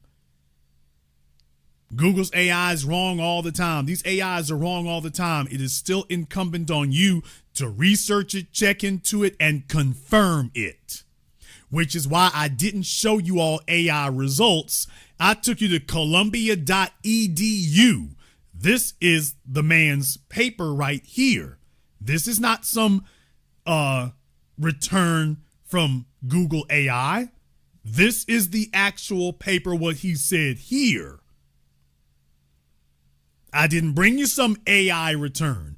I sent you to the actual document so you can read what he said. Not where it's summarized, well, yeah, he did say that. Okay, no, I'm not taking your word for it. Thanks for the lead. Let me go confirm it. Because I'm telling you all, you're going to have a lot of disinformation being passed around, massaging of the facts, diminishing of their atrocities. If you leave it up to if you start believing that artificial intelligence is going to give you context. Stop thinking that it's going to give you the proper context. Elon Musk is a white supremacist who made Grok. It literally made itself into a Nazi. What? You cannot trust these AIs. So you can use it to get a lead, but then you follow up on that lead and then go get it from a legitimate source or from the original source so you can document it for yourself. I didn't take Google's word about the cornerstone speech. I read the cornerstone speech. I read it. And if you cannot be bothered to read it, you will lose every one of these encounters because the white supremacists are going to claim that you're wrong, you're lying, and here's the problem. No, you don't have to argue with every white supremacist, but you better be correct because they are going to try to convince everybody else that what they're saying should be policy. Whether you agree with it or not, when they start saying that their worldview is correct and now should be policy, that's where you're going to be in trouble. So the job and the goal is to make sure that you have it correct so that everybody is armed the same, so that you actually know what you're saying is real and true. When they try to tell you about bowing down to the fathers, you start painting a proper picture of who the founding fathers were and what they really believed, and then tell them now you bow down to this. And that if we're going to have a conversation about the founders and what America is, let us have an accurate conversation. And then we will decide policy. But you can't do that if you don't have the facts. And if you are relying on an AI summary of something that you inquired about, I am telling you, you don't have the facts. I didn't say you don't have all the facts. You don't have the facts. You just have a lead. Follow up on that lead. Go confirm it. Go verify it. And then when you come back here, you're ready for battle, and not with the white supremacists, with everybody else who's been misled. That's the part I need you to understand. Everybody else who has been misled. Because most people don't know. Most people don't know. I mean, just think about that for a few moments. Nick Fuentes, I told y'all forever, if you didn't know that Spanish people were always considered white, right till we get to the 1970 census. So you were in whiteness for centuries, and then in 1970, now you're out?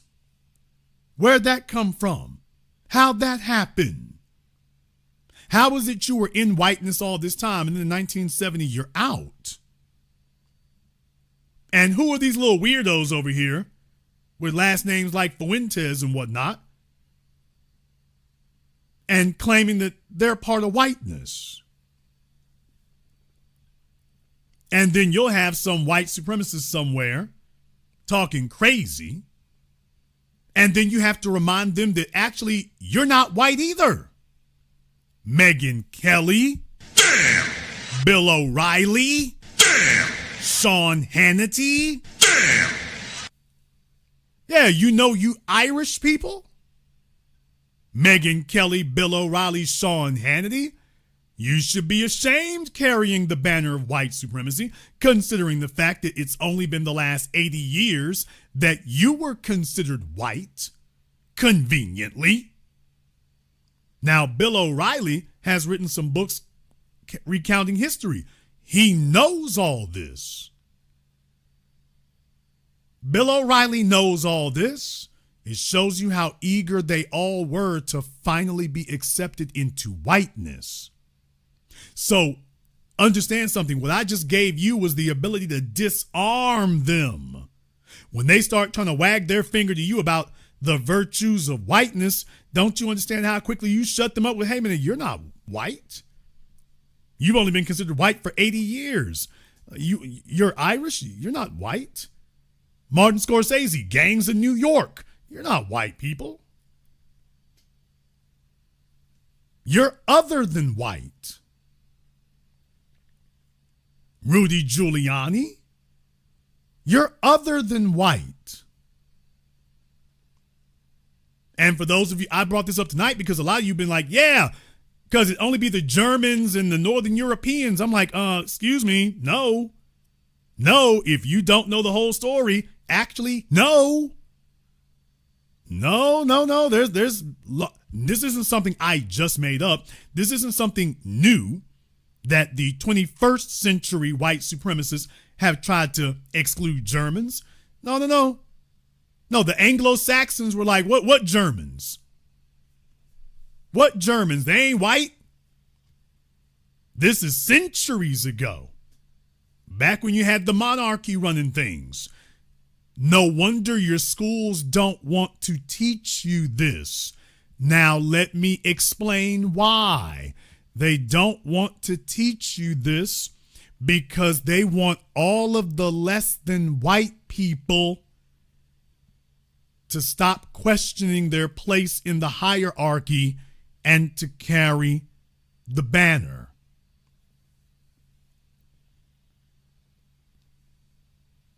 That's what it's about.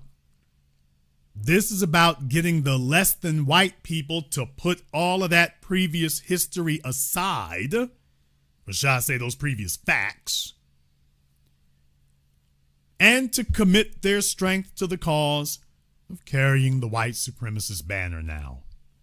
This is about getting them not to resist being flipped into the fold. That's what it's about. It's about that.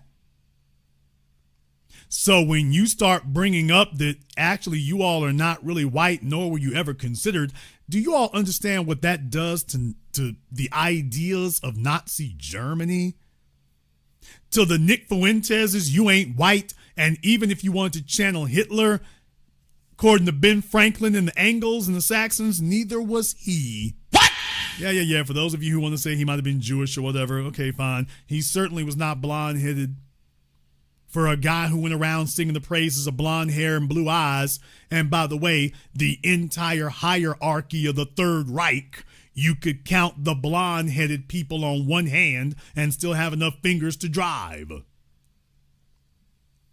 You want to talk about irony of ironies for a group of folks who built their entire political movement on the purity of the Aryan race and of being blonde-headed and blue-eyed, and the overwhelming majority of them weren't.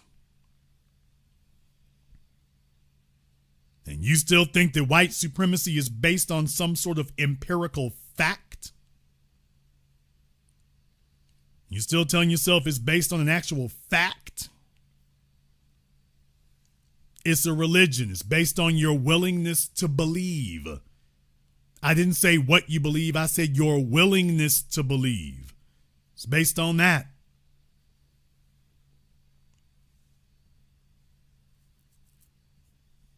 And they will not teach you these things. They will not say these things. They will not talk about these things. They're hoping everybody forgets about them, Because you see, when you bring up stuff like this, it creates a sticky conversation. Explain to me, how in the hell do you argue your way around this? Tell me, y'all, what you see on your screen here in these bottom two paragraphs. How exactly do you argue your way around that? When you bring this up as your point of contention, tell me, how do they argue around what you're reading in this last paragraph here? What are they going to say to you that makes this okay?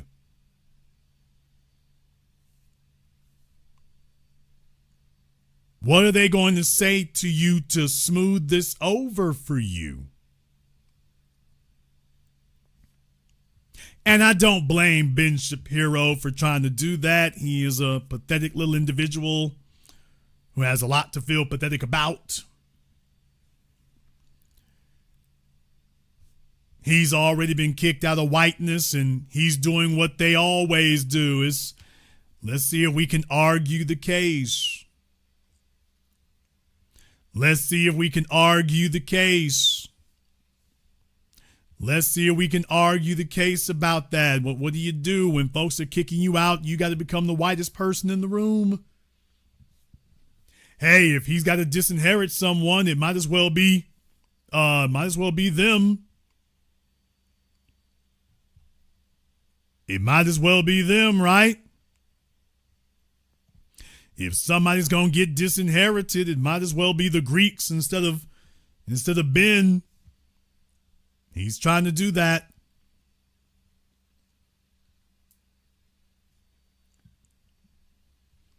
These folks are sitting up here right now letting you know that the truth is out. That's the thing I'm letting you all know, is that, by the way, they are acknowledging the truth is out. Everything that we told you about all these other folks, the truth is out. Now, they can say that about Greeks, because how many Greeks do you really have in America? But you better be careful, Ben, because you might be setting off a bigger conversation. You might be setting off a bigger conversation here. I'm not really sure you want to start that, about who are all the less than white people. Those things are rather important, because you see, folks like Ben Shapiro need other people to gather that. They need something for other folks to sit up here and to gather around. So he sees himself losing his card to be in, so he wants to shift the conversation to something else. Let's shift the conversation somewhere else. Anything but him and his. He's willing to talk about anything and anybody except him and his. He doesn't want to talk about him and his. It's like, hey, let's just keep this conversation confined to the rest of y'all. Let's do that.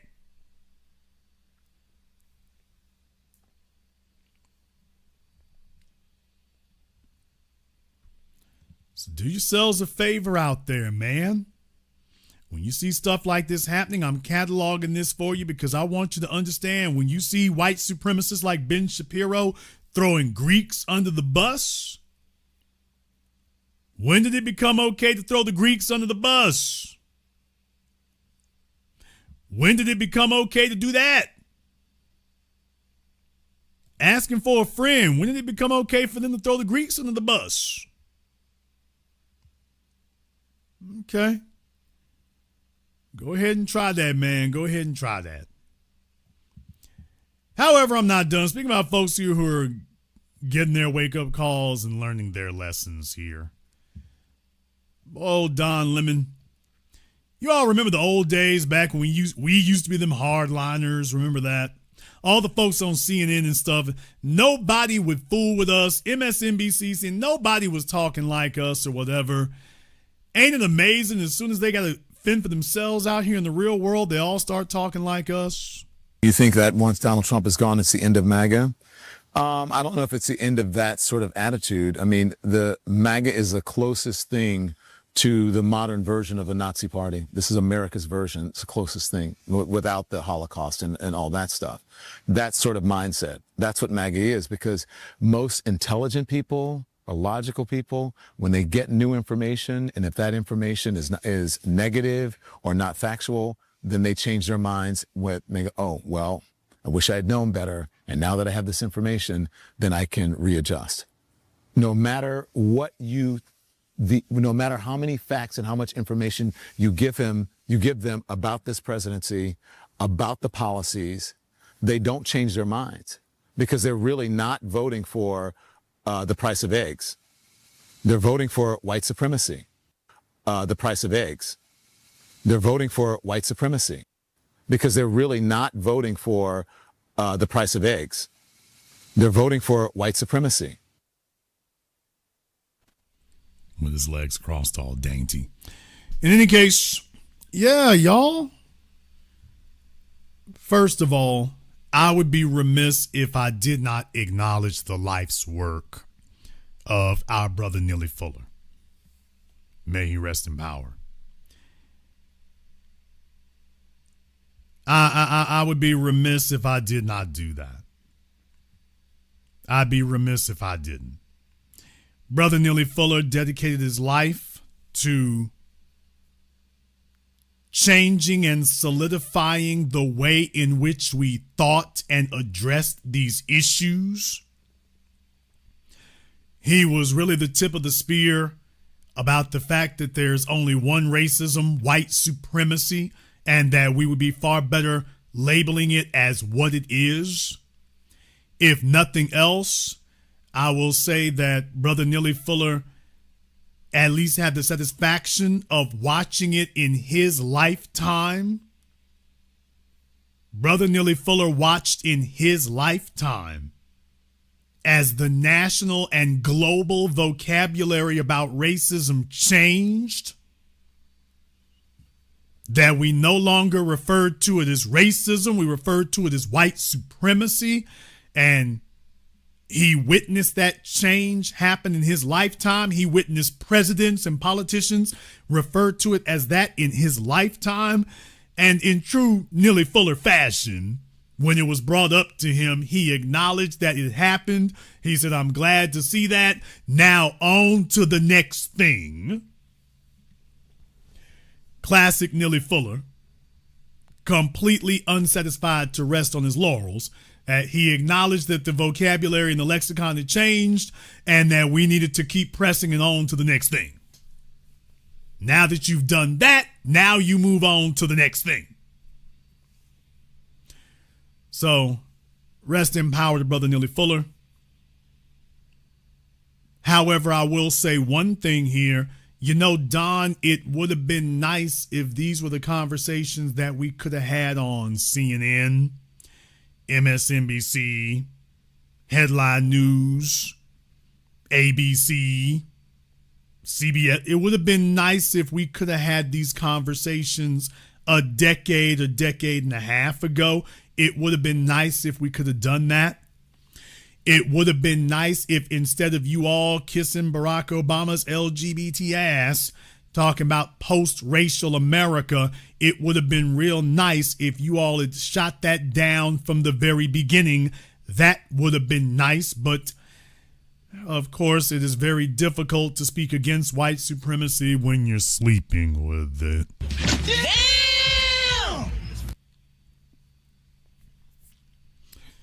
They bring in these compromised Negroes. These networks bring in and pay these compromised Negroes. The conversation never actually becomes what it's supposed to be. The conversation never actually becomes what it's supposed to be. And so you see, on Fox News, you have nothing but a nonstop war drum of white supremacist propaganda blasting and blaring 24/7. These other outlets do not have a nonstop bullhorn of anti-white supremacist news and information. They don't have that. They sit up here and they bring everybody that they hire. Hello, Allison on CNN. Damn! I just couldn't help but notice the only folk y'all really want to hire and put in the position, they got to be married to a white person to get there. No wonder the message doesn't ever get out properly. No wonder the world had to come to the internet and get it from us, because they can't come to your TV networks because y'all ain't gonna call it for what it is, nor will you say anything because you trying to keep your little penny ass job. That's the difference. They go grab some compromised Negroes who are looking to go to all the cocktail circuit parties and keep their little apartment on Fifth Avenue because they've been waiting for that their whole damn lives. And so they'll do or say anything to hold on to that.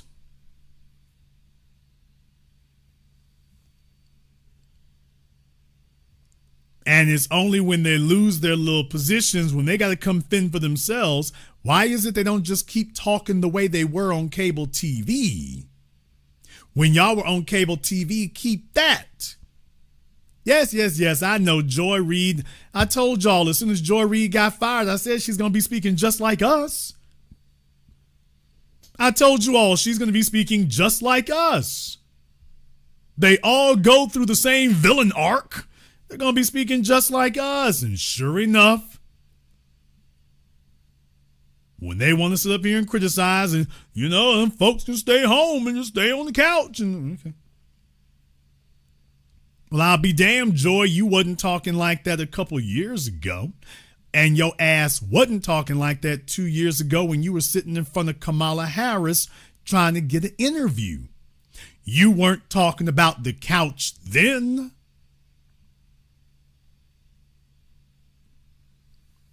Why weren't you talking about the couch then?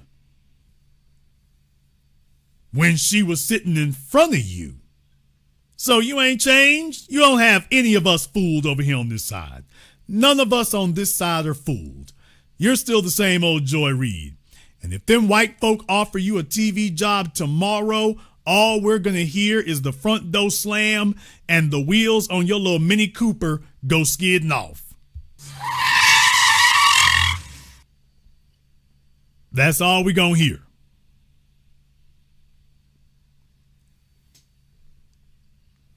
These folk are not well paid, but they are bought and paid for.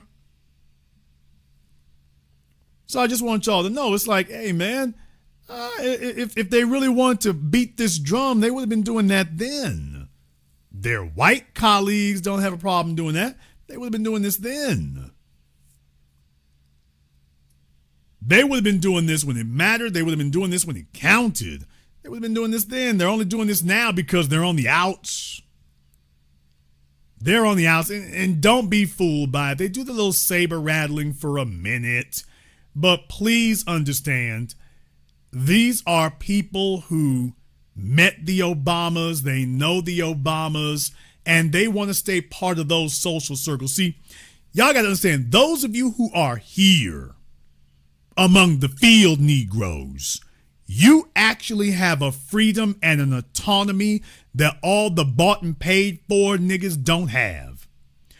You see, you're not trying to be buddy-buddy with anybody. You're not trying to be buddy-buddy with nobody. You all are not compromised.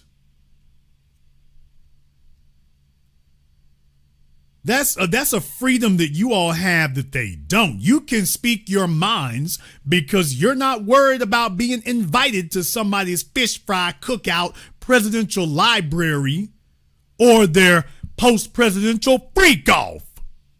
Damn!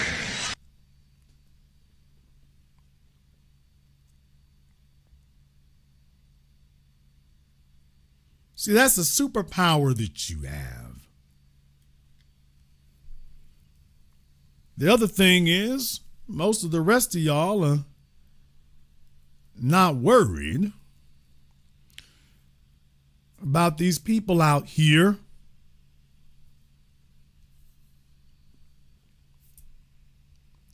talking about your friends and your buddies. Because you see, what you're finding out is that a whole bunch of these folk got all kinds of skeletons and bones sitting in the closet. They got skeletons and bones sitting in the closet is what they do. And then y'all find out later, I'll be damned, this fella that y'all wanted us to support got a straight up drug habit. And you find them sitting there wiggling their booty meat in this room, and ain't nothing but a whole bunch of white men in the room, and oh, the drugs is everywhere. And this your man's. This is the guy that you all were trying to convince us that we needed to support here. And then you start finding out, well, no wonder they keep coming at us funny style like that. Who are these people you all keep grabbing and who y'all keep bringing in front of us?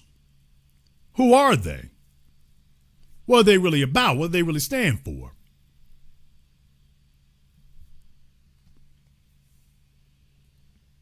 No wonder they don't say things like that. See, the rest of y'all, you're not compromised that way. You all ain't compromised that way. So you see, you don't understand, nor can you ever understand the world of Stacey Abrams getting her damn payoff from Joe Biden with them scam ass environmental initiatives. See, y'all don't get that, man.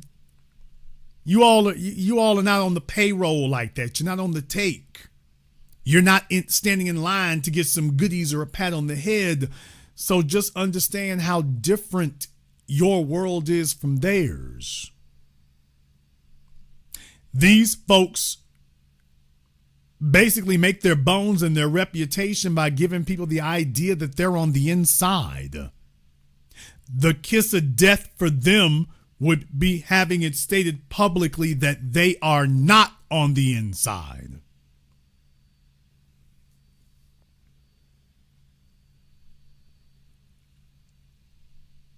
Do you understand that? Their whole reputation, their living, everything they got depends on convincing folks that they are still on the inside. For those of you who have never had to worry about that, you have a special type of freedom because you have no favor, thus no fear. These other folks are worried about, can they get invited to the Obama library?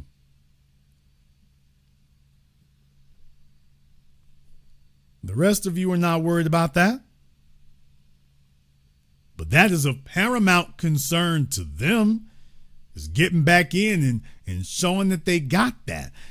These folks are not used to doors being closed on them and staying closed. So that's what happens to all these hand-picked house niggas. They're not used to doors being closed on them.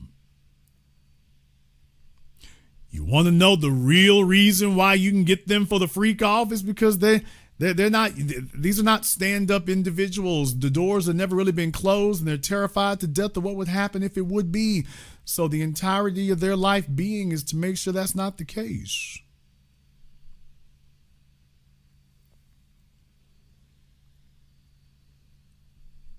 So after all these years, when you see the Don Lemons and the Joy Reids cosplaying as one of us, cosplaying like they get it, cosplaying like, oh, they on the team. Don't be deceived and fooled. It's only because their fortunes have taken a turn for the worse. And they're going to tell you all the same lie. They're going to tell you that they don't care about getting back on TV. Lie. Don't believe that. I'm just telling you right now, do not believe that. Where they are right now, it's like being a movie actor or a person on a sitcom, and then they catch you parking cars at the Waldorf Astoria, you know? You met them as faces on TV. You met them on these shows on cable TV. They were there for years, in some cases decades. When they lose their end, nah, man, that's not good. They're not trying to have that. Especially if they're not old. It's one thing if they're old, they're at retirement age, that's one thing. They can go ahead and shuffle off into the sunset and be okay. for the younger ones, especially got cut down in the middle of their prime, it's like, oh man, no. No, why do you think the first order of business was to jump back on the horse? You all want to know what's really going to be hurting here is when old Joy Reid tries to get people on a program. It's like, I mean, she can do it, don't get me wrong.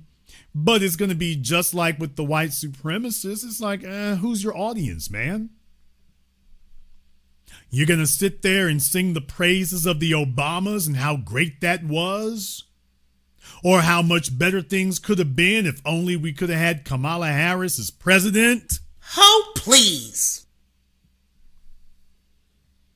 Kamala Harris, Ketanji Brown Jackson, Don Lemon, Allison What's-Her-Face.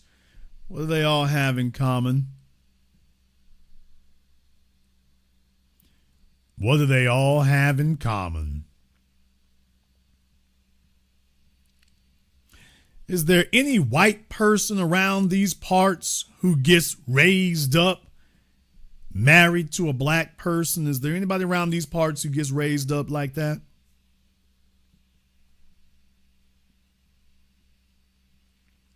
I'm just curious why it is here. All the white folk married to a black person, they can't get raised up. The only folk they want to put in charge of something or put in some position of authority or semi-authority couldn't help but notice the same thing. Yeah, how's Michelle Obama's podcast working out? Oh, please. How is that working out? See, the issue is if you can't actually touch the audience, it doesn't matter and it doesn't help. That's why Don is trying to talk like us now. Trying to talk like it. Now it's about white supremacy. Now it's about that. Well, Jason, why are you so upset about that? Or what's the issue with that? Because the issue is the white supremacy didn't start with Trump. What about Obama? What about Eric Holder? What about all the talking one way during the first campaign and then all that goes out the window and we're not holding their feet to the damn fire? You want to know why it is that the right wing is going to get things together and better than the left wing? You want to know why? Because at least they are willing to slam on the brakes and stop the music midstream and start going to knuckle up over it. At least they're willing to do that. The problem with the old niggas is they sit here with the same old garbage. They're willing to tolerate the stench to get the damn selfie. Those of us not doing that, that's strange to them.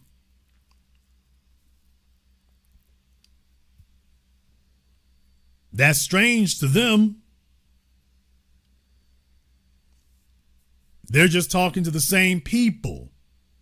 And what they're not acknowledging is the damn music stopped. We're not listening to that anymore. So they didn't get the memo.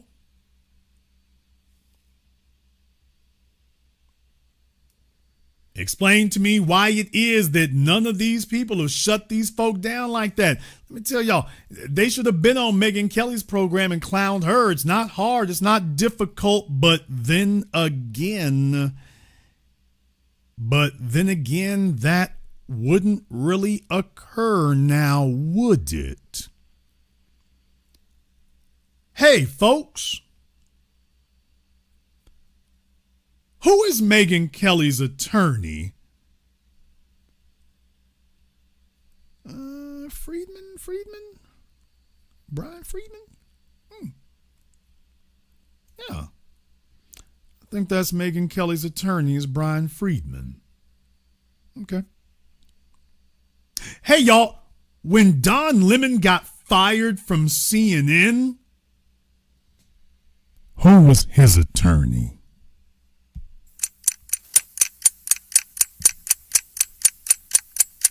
I'll wait.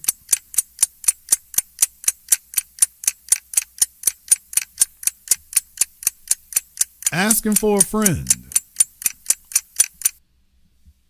It's like, yeah, why is it they don't go hammer and tong at these folk here if it's just low-hanging fruit and it's just this obvious, by the way? And then I start looking for degrees of connection here. And I'm like, wait a minute, who was Megyn Kelly's attorney? Okay. Hey, Don, when you got fired from CNN, who was your attorney again? I forgot his name. Was it Friedman? Wait a minute.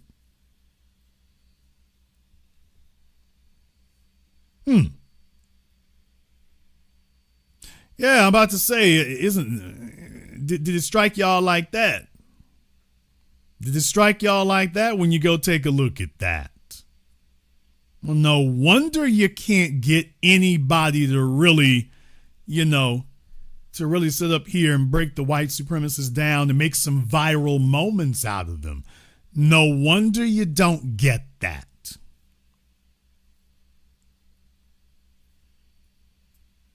You thought the connections were only skin deep.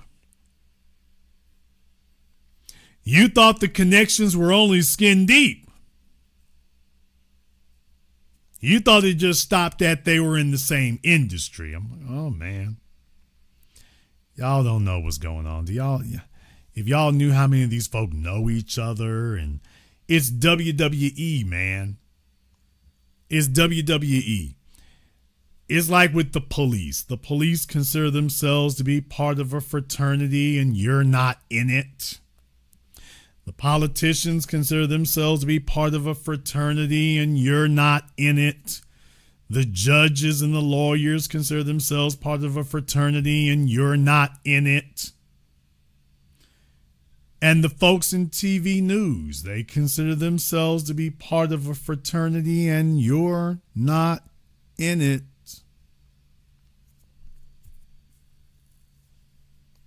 So when they talk about and address these issues, there's only so far they're going to go or what they're going to say, and then they're going to be real elliptical and leave it up to your imagination, and you start making assumptions about how seriously they take it and how deep it really goes and what they really mean. And the folk around them know it ain't like that. These other folk around them know it's not like that. Y'all want to know what it's really like? I want to explain something, y'all. Y'all want to know what it's really like? It's not even like the WWE. That's the part I need y'all to understand. It's not really like the WWE. It's more like a rap battle.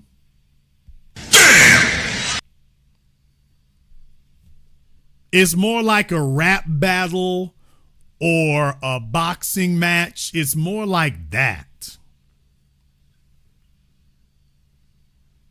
When you consider it that way, it makes more sense to you.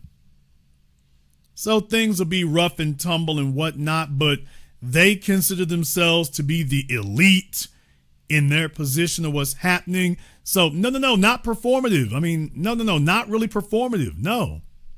Competitive, not performative. The WWE would be more performative. That's why I say it's really not like the WWE. It's more like a rap battle or a boxing match or the Olympics. But I'm dealing with some combat sports here. It's more like that. No, not sparring. No, not sparring. I'm talking about for the title belt.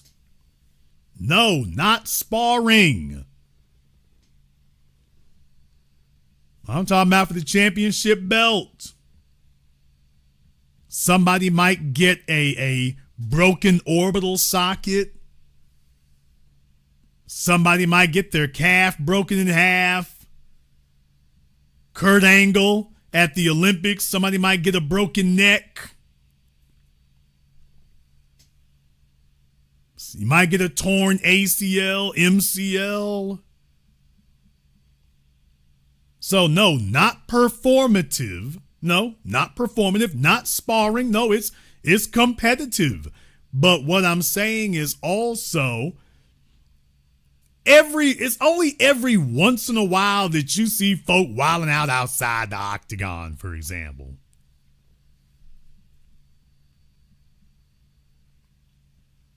They wild out a little bit, but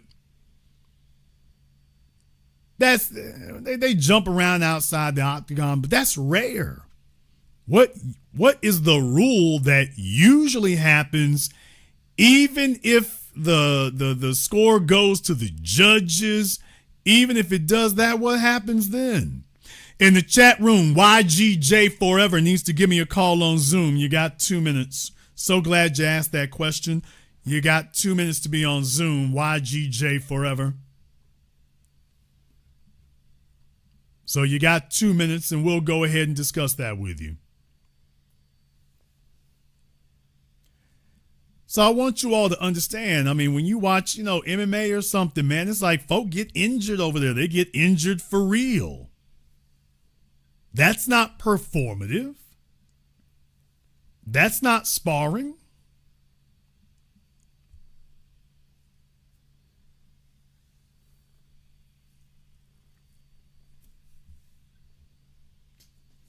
No, you have not. It's every once in a great while, like when Khabib and Conor McGregor's people got into the fight outside the octagon. Every once in a great while, some things might spill outside of that, but that's rare. What usually happens 99% of the time, even if everybody disagrees with how the judges scored the match or scored the boxing match or scored the fight, what usually happens, everybody rolls with it. Because these are the rules, and they usually got something to gain no matter which way it goes.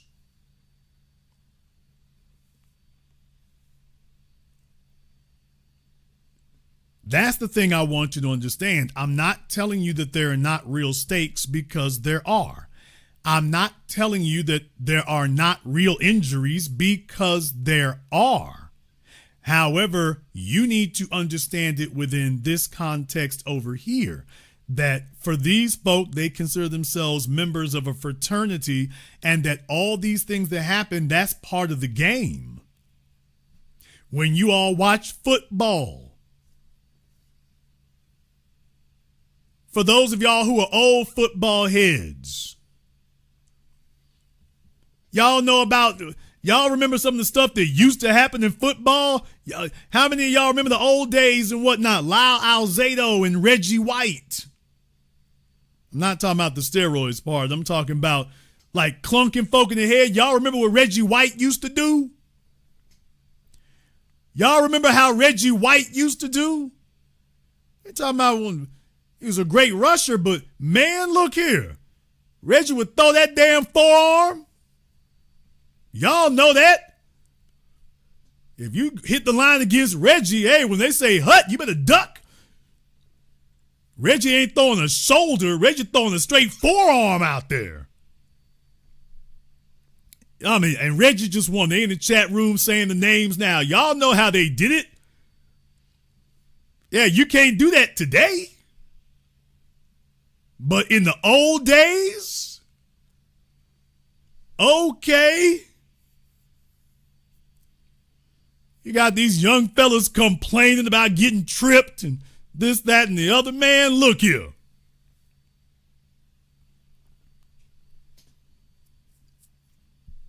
Back in the old days, they was body slamming dudes. Y'all hear that? That was back when they didn't have the same type of pads they got today. Back in the old days, your feet left the ground. You hear me?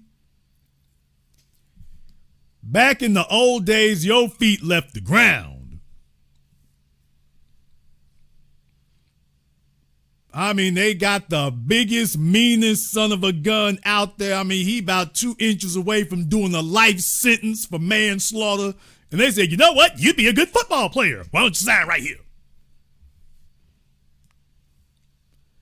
This fella is about 3 days away from doing life for murder. It's like, well, before you do that, can I sign you to my team right quick? What do? You see that guy over there? Yeah. Knock him down. Okay. I think I can do that. Yeah, that's how it was.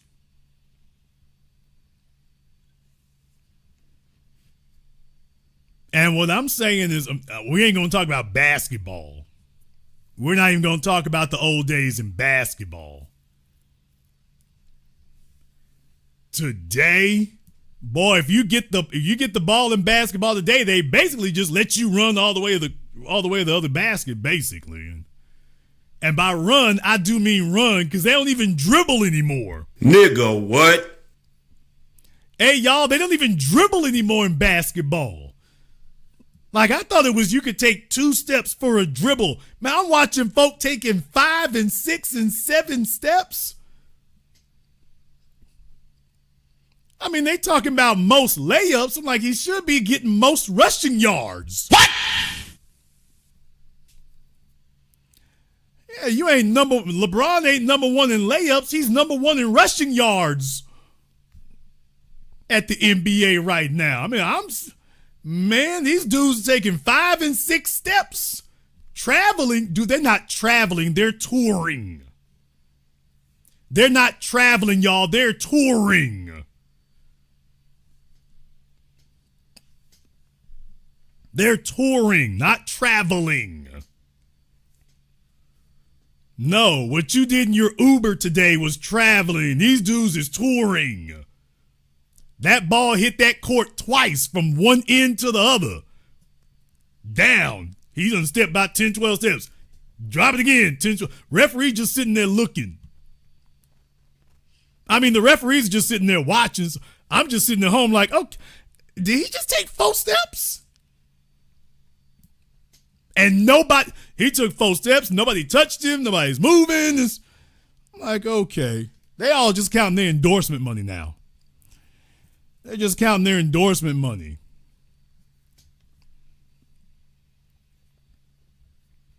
So, yeah, I'm just saying this. Don't get me started on, the old days in sports. Because back then it was different. Back then it was different. Back then it was damn near like hockey.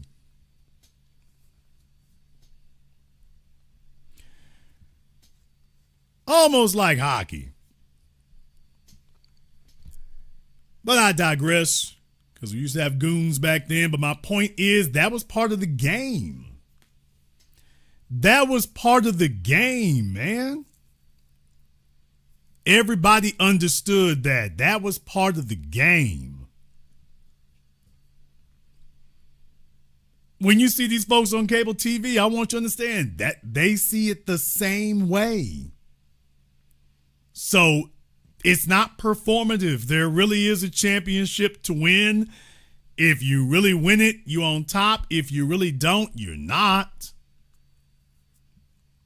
But it's not a show. No, it's for real. I just want you to know what their understanding of it is. And what you need to know is they're cool with it. They're cool with it. So when these folks here are sitting around and they've been exiled, and then all of a sudden you hear them picking up our vernacular and picking up our language after they were spending all their time calling us bots and calling us troublemakers and we gonna get Trump in the White House and all this old stuff. How is it that all flipped? It's like, dude, if they ever get their opportunity to get that door back open, they're gonna say something. They ain't gonna say too much. They want that door open. They want that door opened.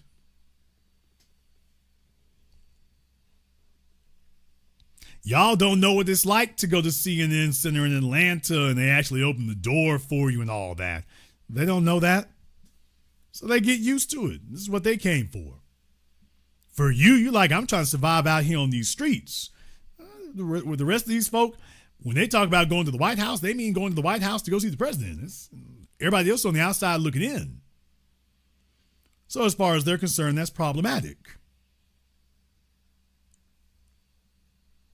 The other thing is, when you consider the fact that they work for major corporations here, man, it's like you can't say the wrong damn thing. You might mess up the other deals going on. These cable TV networks are owned by big conglomerates. A lot of them have movie studios. So they're not trying to have anything messing up their other line of business. That's billions of dollars. Not trying to have anything messing up their other line of business. Y'all notice Trump got in the White House. ABC ain't got nothing else to say about Trump. Y'all notice Trump got in the White House. ABC has stopped dissing him. I mean, they'll say a little bit of something, but they ain't going in on them no more. They're like, hey, we about to spend $10-20 billion in Florida on this expansion on Disney World, so we really can't have nothing messing that up right now. They're looking at trying to do a $20 billion expansion. They don't need somebody coming through and busting up the hustle. They'll let you say a little bit of something there, but they're not going to have you do some documentary or some expose. It's like, hey, we got $20 billion.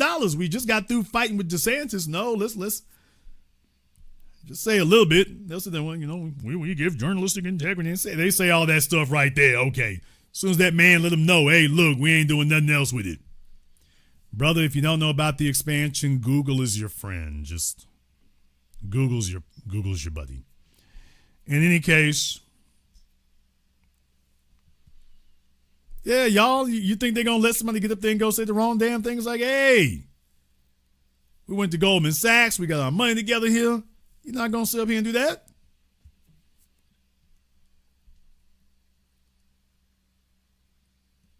Get us regulated and all that? No. So just recognize what their concerns are. And so when we show up, when they talk about these things, when they say this stuff, they're not going to put that in its proper context. Even right now on the internet, y'all, you are not going to hear Don Lemon put Ben Shapiro in his proper context about these statements here. Don's not going to do that. They're not going to give you the rundown about that, because if you start with Ben, you got to go to all the rest of them. George Stephanopoulos and Megyn Kelly, we already covered that. They don't have the freedom and the leeway to go ahead and connect all those dots. I can connect those dots here, but the folk who on TV, they don't have the freedom to connect these dots. They can't do that. That's the bad news. The good news is they lost all their credibility in the process. So it's cute to see them flail around like a fish for the most part, but they lost their credibility in the process.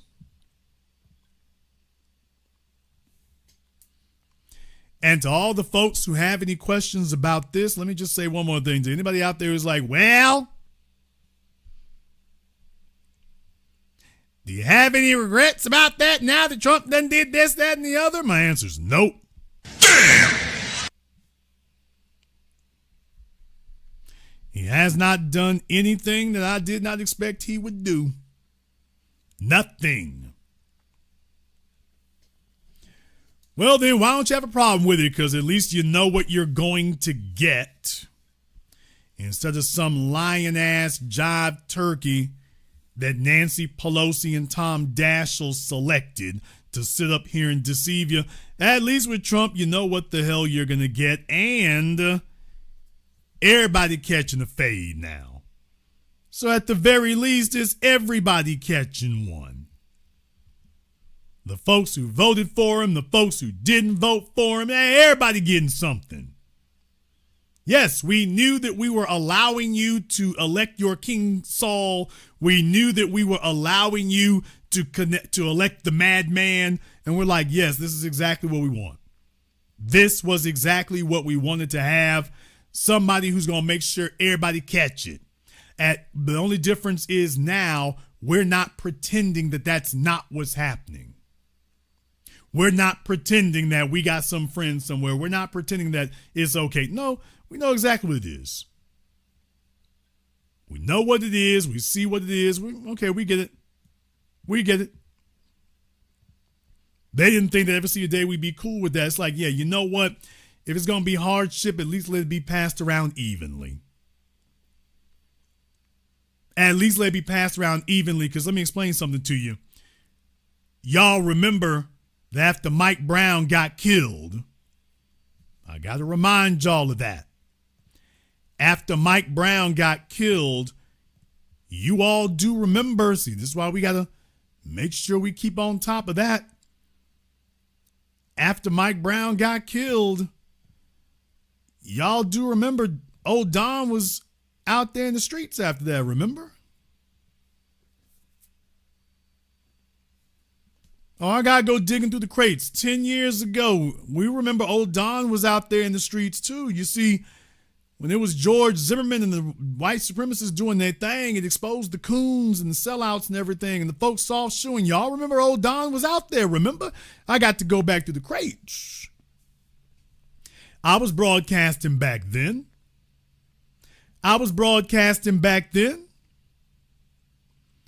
So you see, he was out there in the streets then, but you know what? He wasn't really repping our flag, though. That was the difference. Don was out there. They witnessed those things. Why was he not talking like this about Barack Obama is the question.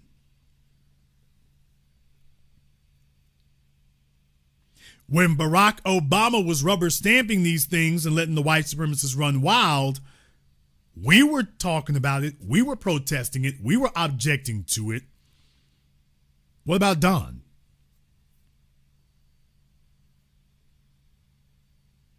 What about him? You know, when he actually had an opportunity to confront them and to be a voice of the people, what about then? I just wanted to give y'all a reminder. He was there, and he could have said something. He could have held their feet to the fire. His little position was safe. Well, I'm sorry. No, it's not safe, was it?